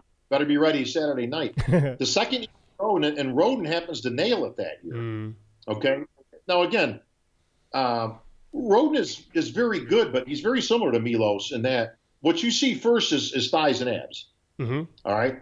He's got those two things in spades, but the rest of him suffers. Phil was killing him in the front double by, the front lat, the back double by, the back lat, the side. The only thing that was like I say, it was distracting when every pose, again, you can't hide the midsection. It's in every pose that there is. Yeah. Other than turning around to the back. So I don't want to take anything away from Roden. I think he did very good. He came at his best. Mm-hmm. But it's kind of like what Dexter always says against, when he won the Olympia against Jay. Dexter will be the first one to tell you, I won because Jay was off. Now that's being real, and Dexter, he always keeps it 100%. Got to give him credit for that. Well, I spoke to Milos the other week, and are you sitting comfortably? He thought that Hunter Labrada could win the Olympia this year. Listen, let's not get crazy. I mean, I love Hunter, but the chances of somebody coming in their rookie year, and winning the Olympia is next to zero. Matter of fact, I mean, you got to go back to the old days of, listen, Lee Haney, as great as he was, didn't win in his first year. Yeah. Dorian didn't win in his first year. Mm-hmm. Phil didn't win in his first year. So, I mean, we can go down listen, you got some names right there that you gotta get through that listen, these guys are great. Hunter is a great upcoming bodybuilder, and he's gonna upset some people. Yeah. He's gonna beat some people that it's gonna be like, wow, because he's very complete. Mm-hmm. And the kid's good, man. He's really good. Now, where does that get him? Do I think he could be in the top 6? Mm-hmm. Yeah. He's not going to contend for the title. I think that would be a stretch. And I think you're going to see that. Now, you're always subject to whoever you're standing next to. Yeah. Listen, Hunter did great. He won Tampa, hands down. It wasn't as close as people thought, with Ian there. It was pretty much a 1-2. I mean, you could see the huge differences there in physiques. But there's also going to be a huge difference when he's standing next to Dexter Jackson in his 20th Olympia. Phil Heath, a 7-time Mr. Olympia, and so on. And listen, put him next to Big Ramy and Steve Kuklo and tell me how big he looks. Yeah. So, I mean, obviously you were at the Tampa and you saw him on stage. Was he, because we were all so excited because when he was originally supposed to do the New York Pro, he was impressing me, but then, and obviously when the New York Pro got put back, because he was pretty much ready for a good few weeks before. And then he seemed to just, after May, when the New York Pro was put back, he just seemed to grow. He was he just seemed to, then he kind of got this dense kind of Branch Warren, Dorian Yates kind of density granite. And I was like, my God, this kid is really good. He's really going to make an impact. I mean, so what was he like in the flesh? Because how did he translate in the picture? Because everyone was impressed by the pictures, but how did he translate on stage when you saw him in the flesh? Well, cool thing about Hunter is he puts his work out there. Yeah. You saw daily updates, video, posing. Listen, he's whiter than white. He ain't got a stitch of nothing on. The lighting is whatever he happens to be standing under. Somebody once years ago told me, when you can look good in bad lighting, you can look good anywhere. Yeah. And listen, you saw shots and stuff, like I say, without a stitch of color or prep or right after a workout, whatever, and he looked phenomenal. That's when you know the other guys are in trouble. So how did he look there? Well, he had color on. He had oil on. He was dried out a little bit. He looked great. The minute he walked out, it was over to me. Oh, really? Ian was It was that clear.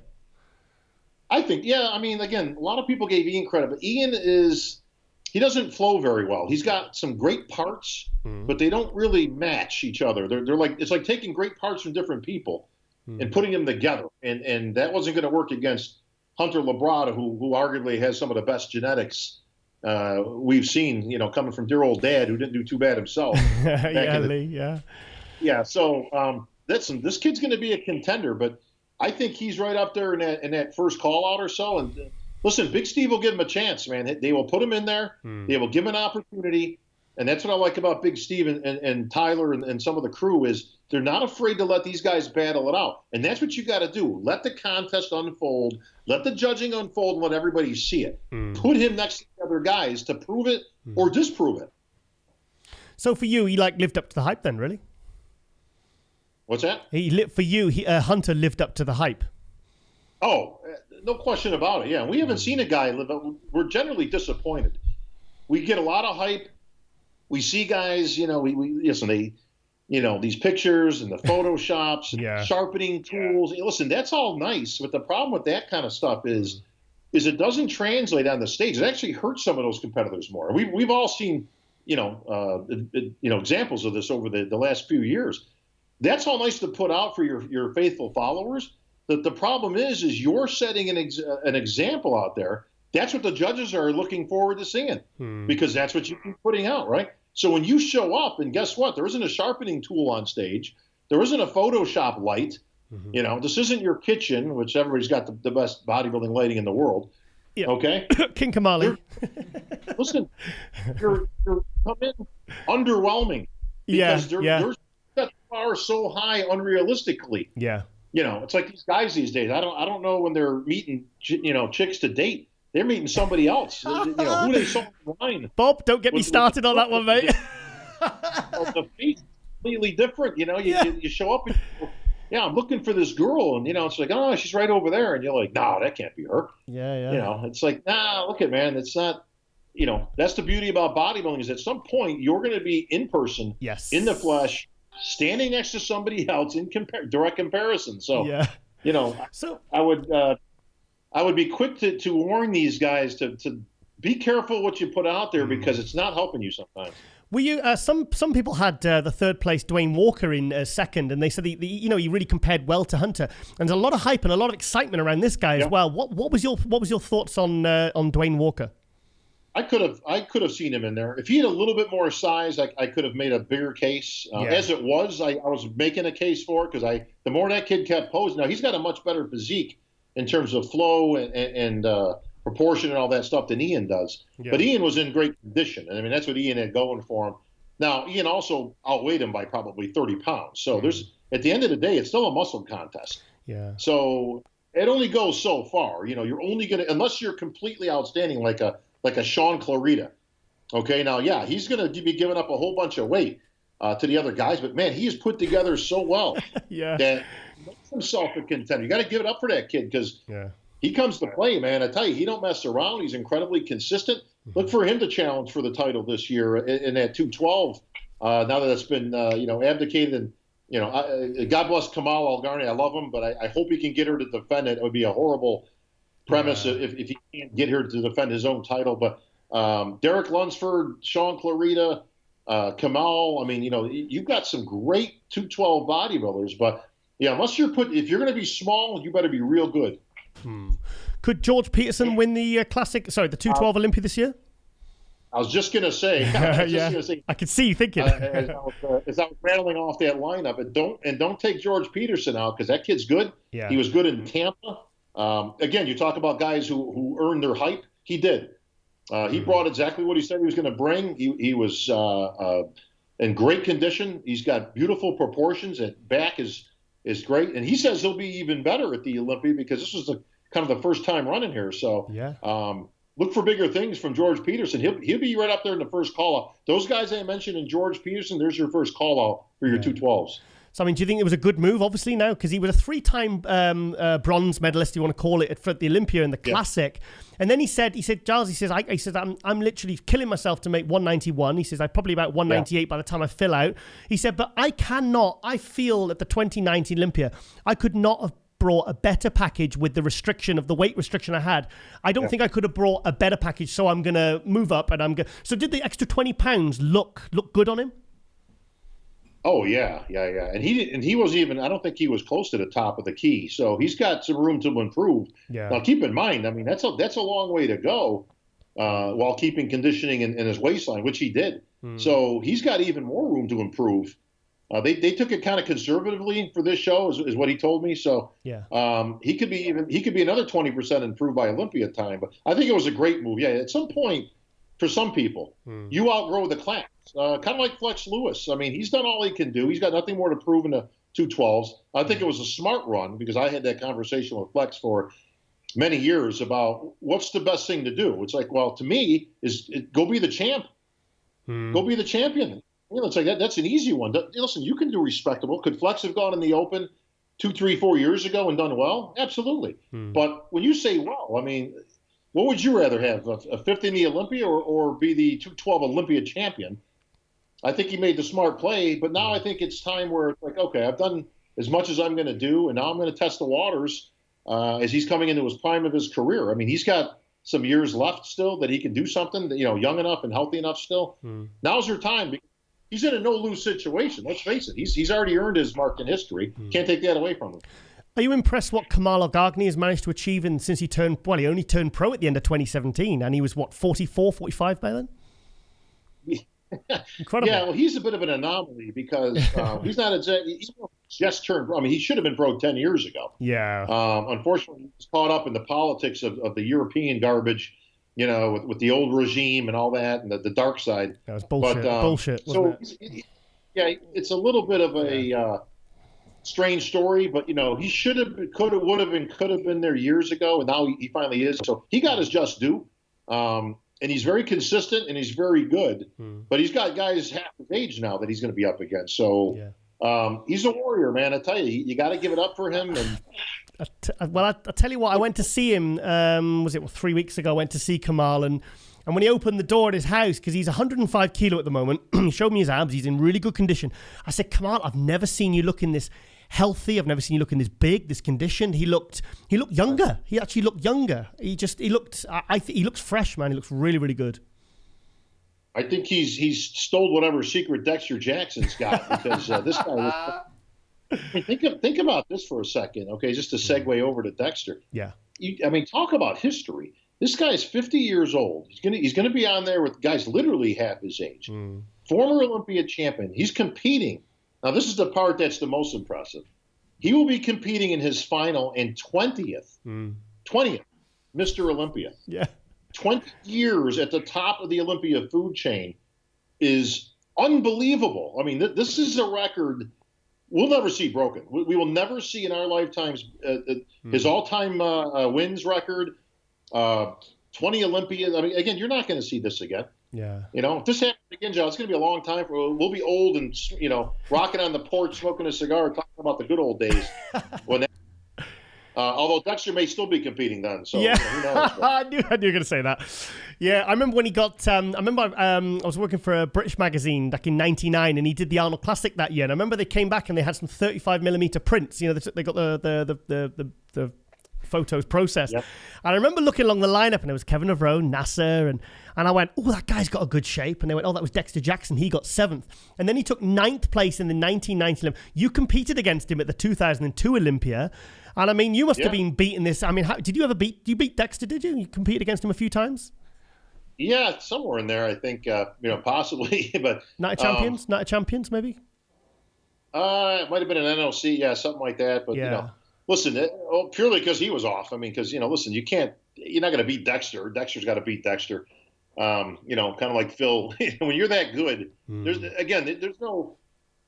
there's no coincidence that these guys have gotten where they have. I mean, Dexter's incredibly consistent in the amount of shows he's gone into. Now, keep in mind, we talk about wins. I mean, that's not all the shows he went into. Yeah. He went in the shows he didn't win. So, I mean, it's an impressive resume that, it's a Hall of Fame, inductee style, scenario that, again, you're not going to see this again. You talk about great Olympia moments. The moment that's going to be his last on that Olympia stage will be a great Olympia moment. These are some of the coolest parts that I get to take part of. Because a lot of this stuff, especially in the past, was not orchestrated. A lot of the stuff I had to do myself. What's that? Well, just making it a moment. Somebody's going to retire. Like my good buddy DJ years ago. Oh, of course. When I was on my way over to the finals, and he goes, "Hey, bro, it's going to be my last Olympia. My last show." And I go, "Well, what's that mean? Like, is that your last show or your last Olympia? There's a difference." He goes, "No, I'm done. I'm calling it a day." And I go, okay. I go, well, look at, thanks for bringing it up. Again, I don't know what these guys got in mind. Yeah. So I was able to make it an Olympia moment by calling him out and getting him in that center square and getting that standing ovation. A lot of times the old regime did not go for these things were not in the script. Oh, really? Okay. Matter of fact, they very much discouraged it. Like I was just supposed to kind of move on. It's like, look at like Jose Raymond. Yeah. That wasn't in there. Yeah. I had to literally just say, no, I'm not doing that. Like I'm going to, I'm bringing him out and I'm going to give him his moment. Look at what do we got to save 3 minutes here? Like seriously, like nobody. So it's like, no, this guy's been on the Olympia stage for 20 years, Jose. Sorry, before you go on to it, I'm sure you're going to say it, but I think for me, one of the best things that you did in that kind of that theme was what you did when Flex Wheeler in 2017, and especially with what has happened to Flex Wheeler since. I think that was when you said that about DJ.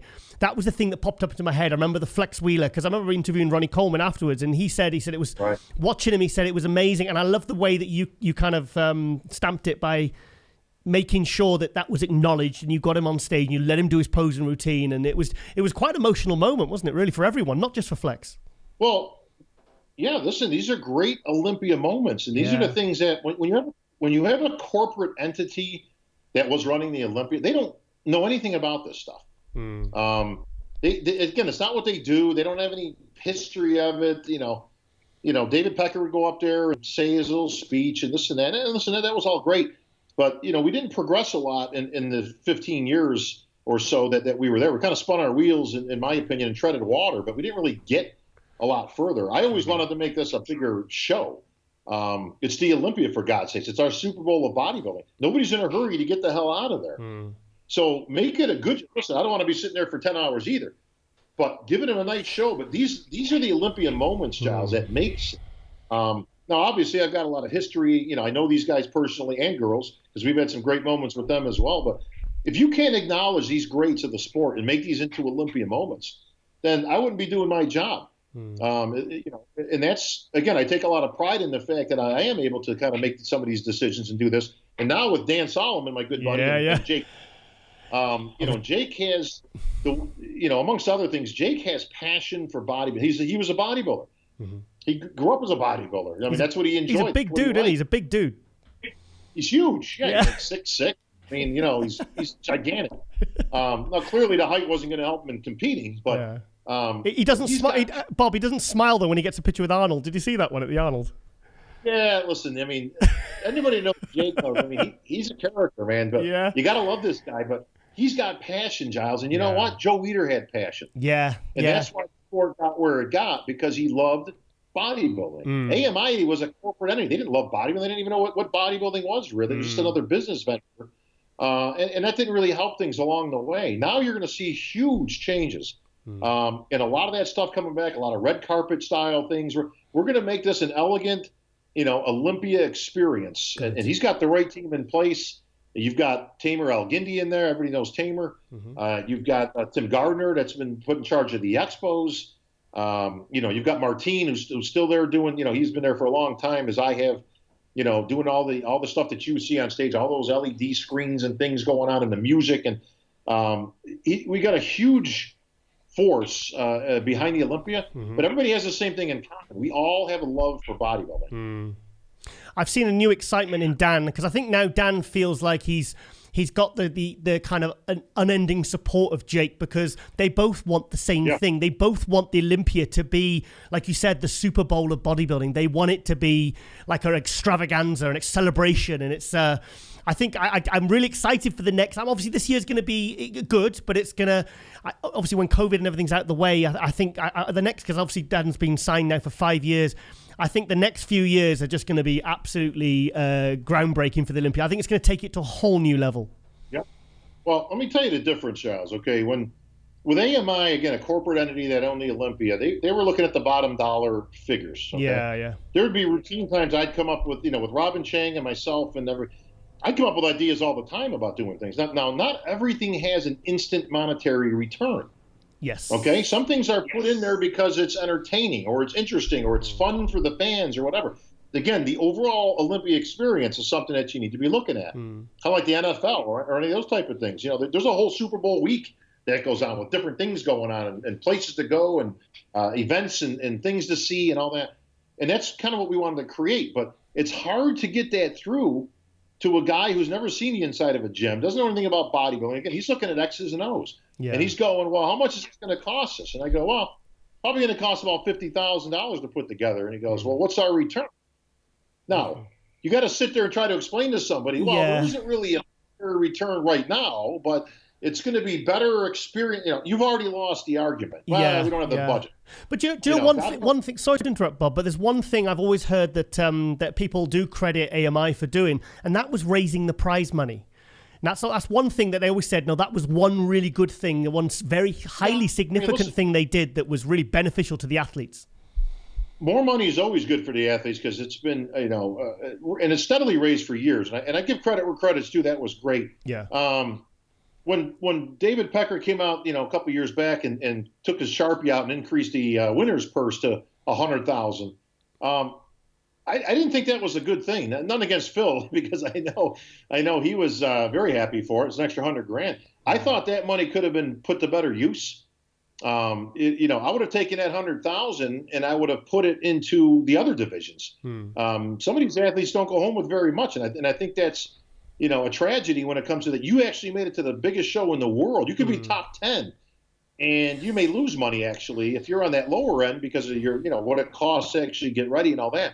So I would have rather have seen at least half of that, $50,000 again, which when you spread out isn't very much. Yeah. But that would have been better served in other classes. The other thing is this: it's nice to throw an extra $100,000, but if you cut $100,000 from the budget, yeah. You didn't really yes, you increased it, but it was at the expense of something else. Yeah. So there's always behind the scene type things where it's like, well, look, that was a great moment. It was good for some applause and all that stuff. Yeah. But bottom line is, like I say, if you stole from Peter and you gave it to Paul, again, now with Jake, it's a little different. Jake is just putting more into it. Jake actually understands and has for a long time. This is a guy who's put on shows for years.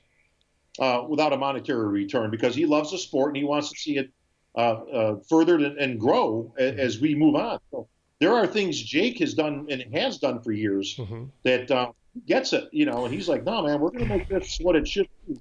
So it's in good hands with Jake Wood. Good. You've never been really a huge supporter of female bodybuilding. You've always been, you weren't sort of against it when they dropped it. Are you right. Now? It's kind of because it's kind of proved itself over the last 7 years. I think a lot of us thought, oh, women's physique's in place, it's just going to fall away, but it didn't. It kind of thrived, with people like Jake Wood. Now Jake Wood's now the owner of the Olympia, and the Miss Olympia's coming back. How do you feel now as about the female bodybuilding coming back to the Miss Olympia? It's all about direction. It's all about where it's heading and where it's going. If you remember, Giles, and you've been around long enough to remember, female bodybuilding in the 80s and going into the 90s was huge. Yeah. Huge. They had their own magazines. They had their own, thing. Muscle and Fitness Hers was born. And, female bodybuilding. I mean, there had to be 4 or 5 publications that were out back at that time.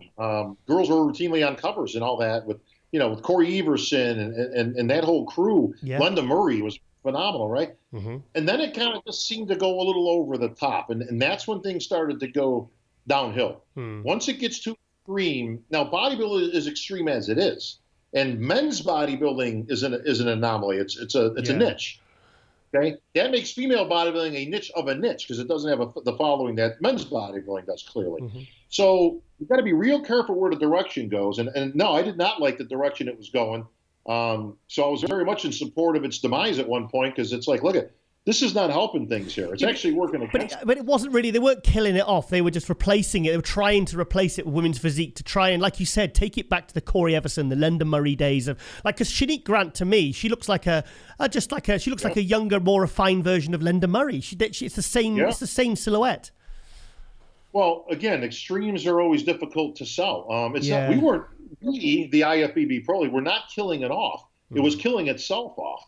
And it actually got down to a point. And listen, it's still not good at the national level. I mean, at the USA, at the nationals, that type of thing, there's literally a handful. I think there were like 4. Right. 4. Really? At the USA. Now, that's embarrassing because there's no one coming up. Yeah. I host arguably more shows than anybody on the earth. And I can guarantee you, there rarely is there a show that has more than one female bodybuilder. And they're usually a masters competitor that's in everything. They're in female bodybuilding, women's physique, the masters, women's body. You're going to bring 10 when they get in the center. Yeah. If there was 2 or 3, I mean, I haven't seen 3 in years. So the problem is it's at the bottom level that there's not a lot of support there, and that's a problem. Women's physique was put in obviously as an alternative that was going to be less freaky, less extreme, a little something more that the girls would be more apt to go for. And I think for the most part, it's been fairly successful in that. Yeah. Again, that's an extreme. You show a picture of a figure girl. Yeah. To a regular chick, and they think they're too muscular. Yeah. Okay. There's not a huge. There's not a huge difference between figure and women's physique, though, is there? I mean, sometimes I don't know whether I've seen girls in photos. I'm like, well, she's physique. And they're like, no, she's actually figure. She's a figure pro winner. I'm like, wow, there's no difference. Very little. Yeah. No, it's a fine line, and I think under Jake's guidance, I think we can get female bodybuilding back there. That's been the goal. And the goal is really to trickle it down. Okay, that's got to start at the top and it's got to trickle down. If there's no feeder system, and what we had for many years, and this is why it died pretty much, it was the same girls. It was the same 10 girls. There was a top 6. They were untouchable. They were untouchable. And they were all in their 40s. Yeah. Big difference. There was nobody in their 20s that came up where you went, wow, this is some new talent here. Yeah. Again, if they're not coming up through the NPC and now NPC worldwide, you got no feeder to it. It's just it's gonna be the same girls over and over, and it's gonna die. So with some changes and all that, and I firmly believe still, it's just a restructuring of the judging to me. If you make a certain move and you make the criteria slightly different percentage-wise, it changes the whole landscape because it's hard though. It's hard. Remember in '91 when they tried it with Anders Schreiner at the Miss International, and the kind of the backlash from that. They tried it again with a 20% less muscle, and it's like they're constantly fighting this battle to try and say, look, ladies, come in, and then they end up judging it maybe still as a who's the biggest and hardest. It's like it's a to and fro. I don't think we're ever gonna see the last of. The difference is always, Giles, has got to be the word female in front of bodybuilding has to mean something. Yeah. Okay. If it's just bodybuilding, if everybody says, well, listen, bodybuilding is bodybuilding. It doesn't matter whether it's a man or whether it's a girl. That's a problem. Okay. Because it's not going to be shared by anybody that's of significance when it comes to supporting it, backing it up, fan base, all that. No, there is a huge difference. And you can talk to Linda Murray about this because she's very adamant. And I've had many discussions with Linda that, no, there is a big difference between female bodybuilding and regular men's bodybuilding. Okay. All right. That word female has to mean something. So it's got to be a combination. It's not the best bodybuilder. It's the best female bodybuilder. So some of that should embody what they're looking for. Now, to me, Giles, the mistake was not the 20% rule was ill-advised because it didn't really mean anything. Yeah. What you need to 20% against what? 20% of what? Of how you looked last year, or that girl, or? Listen, it's a simple fix to me. You make the muscularity round worth 20% or 25% or something like that. That's easy. And the rest is accompanied of symmetry, proportion, presentation, shape, beauty, that type of thing. Presentation, of the routine, that type of thing. Make the muscularity worth less in terms of it's not 5. I mean, it's bodybuilding, but maybe it's worth 25%. Now you've got every rationale in the world to score it the way you do. Yeah. Okay, so the biggest, most muscular, freaky girl is not going to probably win because that's only worth 25% of your score. Easy. So who would you consider to be your perfect embodiment of a female bodybuilder? Oh, well, I had there was a few that back in the day. I mean, again, we're overall, in terms of that heading, what do you from any era, just who's the first one that pops into your head of like that's the perfect female bodybuilder? Like when Corey Everson. Really? Yeah, and if I got to pick a second one, it's about as equal. I go Linda Murray. Those two. Totally. I think, and growing up, I mean, I grew up, again, in the 80s when it was, there was 3 to me that kind of stood out that I looked at when we were creating the women's physique, which was Rachel McLish, of course, who I thought was phenomenal at the time. Gladys Portuguese. Yes. Who I thought was phenomenal. Yeah. Sharon Bruneau, I thought was excellent. I'm trying to think, there was Anya Langer. Yes. I really liked. Yeah. Again, those girls were outstanding. Now, again, I know we're talking about a different time and a place and all that stuff. And But at that time, that's the way it needed to kind of stay and grow with that. Once it got over a certain threshold, they started to lose fan base because it's like, well, the word female started to get smaller and the word bodybuilding started to get bigger. That was going to be the end of that. Yeah, but you know what? I think ironically, like what they tried to do in 2012, 2013 with the women's physique, I see the biggest amount of growth and excitement and talking points around female bodybuilding in the last 2 years, more than women's physique. Women's physique has kind of plateaued. It's got an audience, but for me, I think there's a real interest in female bodybuilding again. And is that because the girls, the ladies, because they're big and shredded, but I think I don't know. What do you think? We'll see. Obviously, Jake has put a lot of time, money, and effort into it to support it, to keep it going. Yeah. To further. It'd have been dead and gone without Jake Wood. Yeah. Without Wings of Strength supporting, it would have been gone. And again, it's a fine line because what you've got to do is you've got to kind of reinvent a little bit. In my opinion, again, I still think we need to look at the judging criteria. Or otherwise it meets the same fate again. So it's got a good start and it's got a good backing with Jake and Wings of Strength. Back in the Olympia and all that, you only got one time to make a first impression. So, we kind of got a second bite at the apple to make a first impression. And I think it's important that we do it correctly because, it can be great. And it's got it's got a hardcore base. But hardcore is not a lot of people. Yeah. Hardcore doesn't sell. Hardcore doesn't sell tickets even. Okay, you've got to appeal to why do you think bikini took off as it did when we put it in years ago? Because it was the easiest, way that most girls want to look like that. Okay, and then as you go up, less girls want to keep looking like as we keep going up. Less girls want to look like a figure competitor. Even less girls want to look like a women's physique competitor, and even less girls want to look like a female bodybuilder. What's the common denominator? Going extreme. Listen, less guys want to look like a big Rami than George Peterson. Pick a guy. Pick anybody in board shorts or classic physique. These guys are great. Bob, here's a hypothesis. Do you think the need for wellness was brought in because the bikini girls were getting too thin? I don't see wellness taking off as much as everybody else does. I think it'll be okay. I think you'll be surprised. I think what you're going to see is unless you're from Venezuela or Brazil or Colombia or these will be your winners because they're built like that. Yeah. What you're going to see is less of that here in America. You're going to see classes that there's almost no distinction between bikini and wellness because the girls simply aren't built like that. Yeah. What I may have proposed if it was just me, and again, just thinking out loud, I may have gone more with a bikini beach body type thing. Yeah. Which bikini was originally supposed to be was more the way I pitched it years ago was like a Hawaiian tropic competition. I was just about to say, Bob, actually, I was just about to say you were one of the ones that really helped create the bikini class, wasn't it? I am the one that put it in there. Yeah, this guy's responsible. It's this guy that's responsible. That's right. Thank you. I proposed it. Now again, nothing's done without Jim Mannion and the Pro League and Sandy. Yeah. Williamson and the rest of the crew, Big Steve. But I did propose this years ago, and initially it was rejected. It was rejected. By who and why? Rejected. By who and why? Because they felt as though it was the same thing as figure.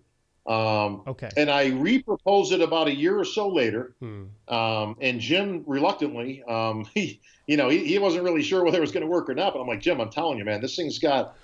I think this is the way to go. But different criteria, different this, different that, and he went with it. I'll give Jim credit; he's always given me a voice. Yeah. And listen, even if he thought my ideas were completely out of their mind, but yeah. And it took off. I go, Jim, and I remember this day like it was yesterday. I says, Jim, within 2 years, bikini will be twice as big as figure. And he kind of laughed. Did he? But I tell you this, within 2 years, it was twice as big as figure. Yeah. So can I remember? I remember 2010 was the first year they had it at the British finals in the amateur, and it was even in that first year. There was like Stars Were Born, and it was a kind of exploded, hit the ground running. So what year was this when you proposed this? Oh, geez. Do you remember? Or I don't know. I'd have to look back at the. This was many years ago. Oh, okay. But And it started like the rest. We put it in. It kind of got going. And listen, the first year or two was a shit show. I mean, it needed to find seek its own level. And listen, there wasn't really a lot. There was no criteria in terms of there was no precedence. Yeah, so we had girls out there that, had no business being on stage. Some of them looked like they were in a lingerie show. Some of them were wandering around the stage. Is that a bad thing, or is that a bad thing? Or? No, listen, I loved it still, but it took a few years for it to gain its way and all that. And like every division is. It's the same with it. Yeah, it's the same with every division. I mean, classic, that's taken a few years to really kind of find its feet. And absolutely. Yeah, I agree. Men's Physique was the same way. The first couple of years, yes. Okay, we were actually contemplating, Jim himself, we were contemplating putting some mandatories in there because we really didn't know where it was going to go. It seemed like they needed something to do. Guys were just kind of standing there. Now they've kind of developed a, quote, routine. Yeah. But if you look at the rules, there isn't a, quote, routine for bikini or men's physique. There is no, okay? Now that's become the norm. I'm going to work on my routine, It's technically speaking, it's a front and a back shot. Yeah. That's it. There is no, quote, routine. Now, it's evolved into that, and that's cool. Again, everything is seeked its level. Business is booming. Do I think wellness will see the same success as bikini? No. Again, I do see where we could have room for a, quote, beach bikini type look. Again, that's a little bit softer and all that. Okay. Now, that's different than wellness. Wellness is very specific. Yeah. Wellness is very, ass and thigh oriented, and with a bikini upper body. Okay? Yeah. Now, again, at some point, remember this conversation, John. Write this down in your notes, okay? It's been recorded. Okay. The first Olympia or second Olympia that when we get wellness in there, yeah, will be all Brazilian chicks. Yeah. I can see that one. Yeah. That's what you're gonna. I mean, that's the way they're built. It's built for more southern, hemisphere physiques. Well, that's what you're going to see. If you remember, like a couple of years ago, I judged wellness for you in your Two Bros in the UK, and I'll be honest. I mean, there was some good girls, and there was kind of like only one or two that really, to me, straight away fit the criteria for wellness. The rest were kind of like soft figure girls or sort of beefy bikini girls. I was like, these aren't wellness. It was quite hard to judge. And, there was like 7, 8 girls. I was like, well, there's only really one or two that are actually what I even consider to be the criteria. That's the growing pains of any new division. Is you're going to get anybody and their mother out there who thinks, like what you're going to see, and you saw, because again, you did judge it for us. You're going to get a handful of girls, and they'll get less and less as it goes, but they got no business being up. They're basically just fat or bikini chicks.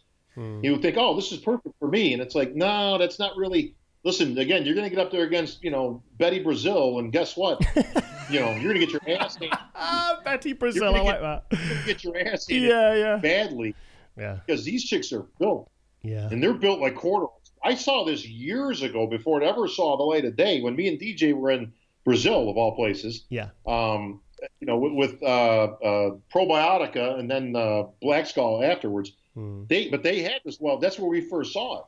And it was like, oh my God, like, look at these chicks. Of course, DJ was going crazy. He's like, oh my God, like, wow, look at the physiques on these girls. Yeah. We didn't even at the time. But again, very popular there. Didn't even exist here. Nobody knew what, it's a weird name and all that. And so we'll see where it goes. Listen, it'll take a couple of years. It'll take 2 years, and it'll find its way, and it'll be a nice add-on. Like I say, more chicks in bikinis is not a bad thing, Giles. End story. Okay, obviously, before we started filming, we're talking about how you can't make it to your own show in the UK in 2 weeks. Do you want to tell us about that? Because I'm going to be there, mate. So tell us about that. Yeah, I'm glad you'll be there. Let me know how it goes. But my partner Ian is out there. As one half of the quote Two Bros. That's us.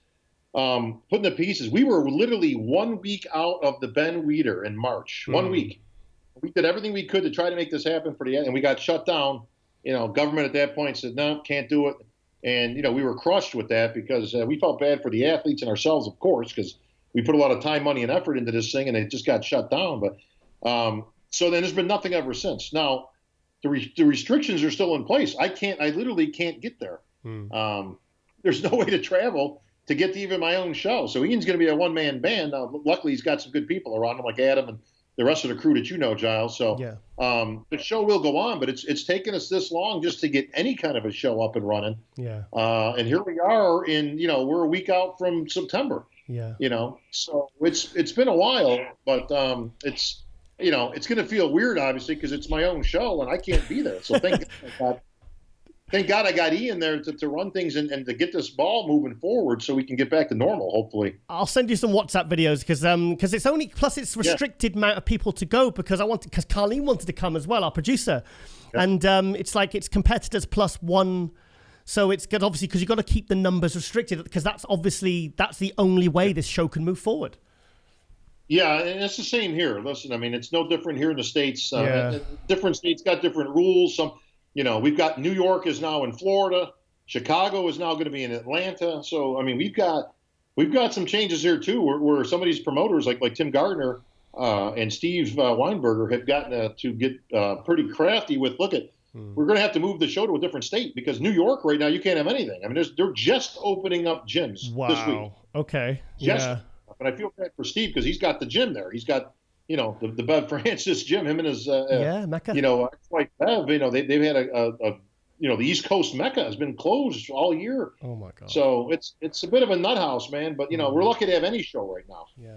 So going back to your two bros, because the one in 2 weeks, that is the female British Championships, and then is it correct? Is it how many weeks after it? Then it's the male British Championships, isn't it? Yeah. We had to split it into two because of the restrictions because you couldn't have all those people in one place at one time. So Ian got the bright idea to say, you know what? Listen, we'll just split it out over a couple of weeks, and we'll have good idea. Split it men and women, which actually works perfect because then everybody that crosses over, is still there. You can't have men and women and then cross over, into a different category. Just 2 weeks later, it'd be a little odd. So we split it obviously with men and women, which I think will work very well. Again, it's what we got to do to get something going. These poor athletes, they've been training and training and training. And, the interesting thing, Giles, is here in the States, what shows have gone on have been huge. Yeah. They're huge. That's what I've heard. Well, we didn't know where it was going to go. We thought, we're going to start these up. You're going to have 20 people on stage. No, these athletes have been training. They've been getting ready on their own. We've had shows with 400 or 500 athletes already. Yeah. Of what shows have been allowed to go on, with the spacing and the distancing and whether they had masks on or not or, whatever, all this goofiness going on. Yeah, so obviously you had the British Grand Prix won by Nathan D'Asha last year. That was due to go on in June, obviously, and a lot of the top British competitors, European competitors, were all lined up to do it. It's now been put back, hasn't it? Do you want to tell us about that show? Well, yeah, we wanted to start. We wanted to bring that back, which we did. And start that tradition again, which was a great tradition for many years out that way. And obviously start a newer tradition, with the Pro League and all that, and en route to the Olympia, bring that prestige back. And of course, this year's been a complete mess, but the show will go on. And unfortunately, we lost our own Luke Sandow earlier this year because he was slated to compete in that show, and he was a big name, bigger than life. And it's a shame that we lost Luke, but the show will go on, and we've got great competitors still with James Hollingshead and Nathan and a lot of the other that's out in the UK. UK bodybuilding is alive and well. So we're really looking forward to continuing that tradition this year. Again, it's not going to be the big blockbuster that we were hoping for because we packed that place out last year, man. I mean, it was impressive and it was cool. We had all kinds of stars in attendance, with guys like Charles Claremont and some of the greats of bodybuilding in the UK. So we're very excited to be, continuing that on. Hopefully I can be there. Yeah. No, because there is some big names kind of doing it. James Hollingshead, like you said, Nathan D'Asha, Samson Dowda. These are all. So can you tell us the date and where it's going to be? You know what? I have to, believe it or not, I got to look it up myself. The dates change, so I'd have to get that. We can put that up, obviously. We'll get the poster and we'll bring it up and we'll edit it in for you. It's not a problem. Yeah, because this stuff's changed so much. It's hard for me to keep track of even my own stuff. Cause Ian's doing 99% of it right now, and even on my end, all the dates keep changing. So every time I'm ready to do a show, it gets changed, or it's somewhere else, or it's canceled till next. It's been a mess this year. So. Yeah. So obviously that it was November or December, I think it was, but like I said, we'll bring it up on the screen. Well, I think we got the October 4th and 5th. That's normally our amateur Olympia. I believe that is now the British finals, if I'm not mistaken. Right. Okay. Well, I'll be at that one as well. So we just kind of one for the other because clearly we can't do an amateur Olympia this year because your country shut off from all the other countries, and that's 60% of our people. Yes. Yeah, that's true. Yeah, exactly. Yeah. So another big thing you've been involved with is this show with Sean Ray. Do you want to tell us about that? Monday Night Muscle. What a name. Yeah. Me and Sugar Sean have collaborated to do Monday Night Muscle. So we're right there in Arizona every couple of weeks filming this thing right at the Olympia headquarters, Wing Strength Studios there with Jake Wood and the crew and Nico. It looks fantastic. Bob, it looks fantastic. You know what? They do a great job of making us look good. And if there's two big mouths in the sport, it's me and Sean. So that's kind of cool that we get to, we go way back. I mean, we go back to 1984, 85 when we competed against each other as teenagers. That was when you were born, wasn't it, Bob? Yeah. So we were, we were happy to kind of, we worked on a lot of things over the years, but this has been a good venture so far. And, we're working bugs out as we go and all that. And, they're building a brand new studio over there that's second to none. I mean, this thing is ridiculous. Jake spares no expense. When he wants things professional, he wants them real. They are building this entire wing onto the studios with just the. It's going to look like a professional sound studio with the glass partitions. Oh yeah. So that the production guys are like behind the glass with the soundproofing and all that. So it's pretty exciting. And they've got the girls there. So they put together a show called FemFlex Friday, which just debuted with Linda Murray and Alina Popa. So they've got all kinds of the women stars that are coming on that. So we're doing everything we can to perpetuate, and bring up the sport, further the Olympia, give these athletes a platform, to be on, professional, and more importantly, give people an outlet that they can get real news. Because the fake out there today, again, just this week, you got some quote industry insiders. I got some good sources that tell me. It's like, I don't know who your source is, but you're not. I just talked to Dan Solomon. I mean, he is the source. Okay, so no, we're not. We're not moving to Vegas. We're not. The Olympia is not in jeopardy. We're not getting shut down. I mean, all these ridiculous. Listen. There's 3 places that you can hear something and bank on it, okay? Monday Night Muscle, which is your official outlet, okay? So if you hear it from us, it's real. The NPC News Online, which obviously is Frank Seppi and JM and all that, and IFBB Pro League. That's it. That's it, okay? If you hear anything from anybody else, take it with a grain of salt. Some people are more reputable than others. Global Muscle. Global Muscle. Giles. You heard it from Giles. Chances are Giles got it from us, so that's very good, But in deference, Giles, you would ask. I mean, you've reached out to me many times to confirm something or ask, which is smart because it's like, well, I'm not going to tell you a wrong answer. I mean, if you get it from me, it's real. But we've had other outlets, and everybody knows who they are out there that have been around a while, but and they confirm nothing with nobody. They just quote get sources. And these sources don't know jack and shit. So it's bullshit to get clicks, Bob. It's bullshit to get clicks, and I hate it. It's my biggest. It's something that really bugs me. Yeah, because when you see the stupid title out there, and it's just put out there to to clicks and stuff, and it's like, look, man, that's not being a real journalist. That's bullshit. Sophomore humor and all that. That's not really what the fans are looking for these days. So if that's what they're looking for, that's great. We're not going to do that. Anything we put out is going to be 100% real. And, we're going to focus on putting a professional production together, which I think we've done so far. And it'll increase and just grow as we go. It'll get better and better. Good. Right now we're planning on being at the New York Pro in Tampa in a few weeks to do some coverage there. Good. And get some stuff. So we're going to kind of do like a special edition of Monday Night Muscle there, as long as we've got the superstars right there on hand. Do you know what? I'm glad you did Monday Night Muscle, especially with Sean, because like you said, he's a good mouthpiece of bodybuilding. He's a well-known personality like yourself.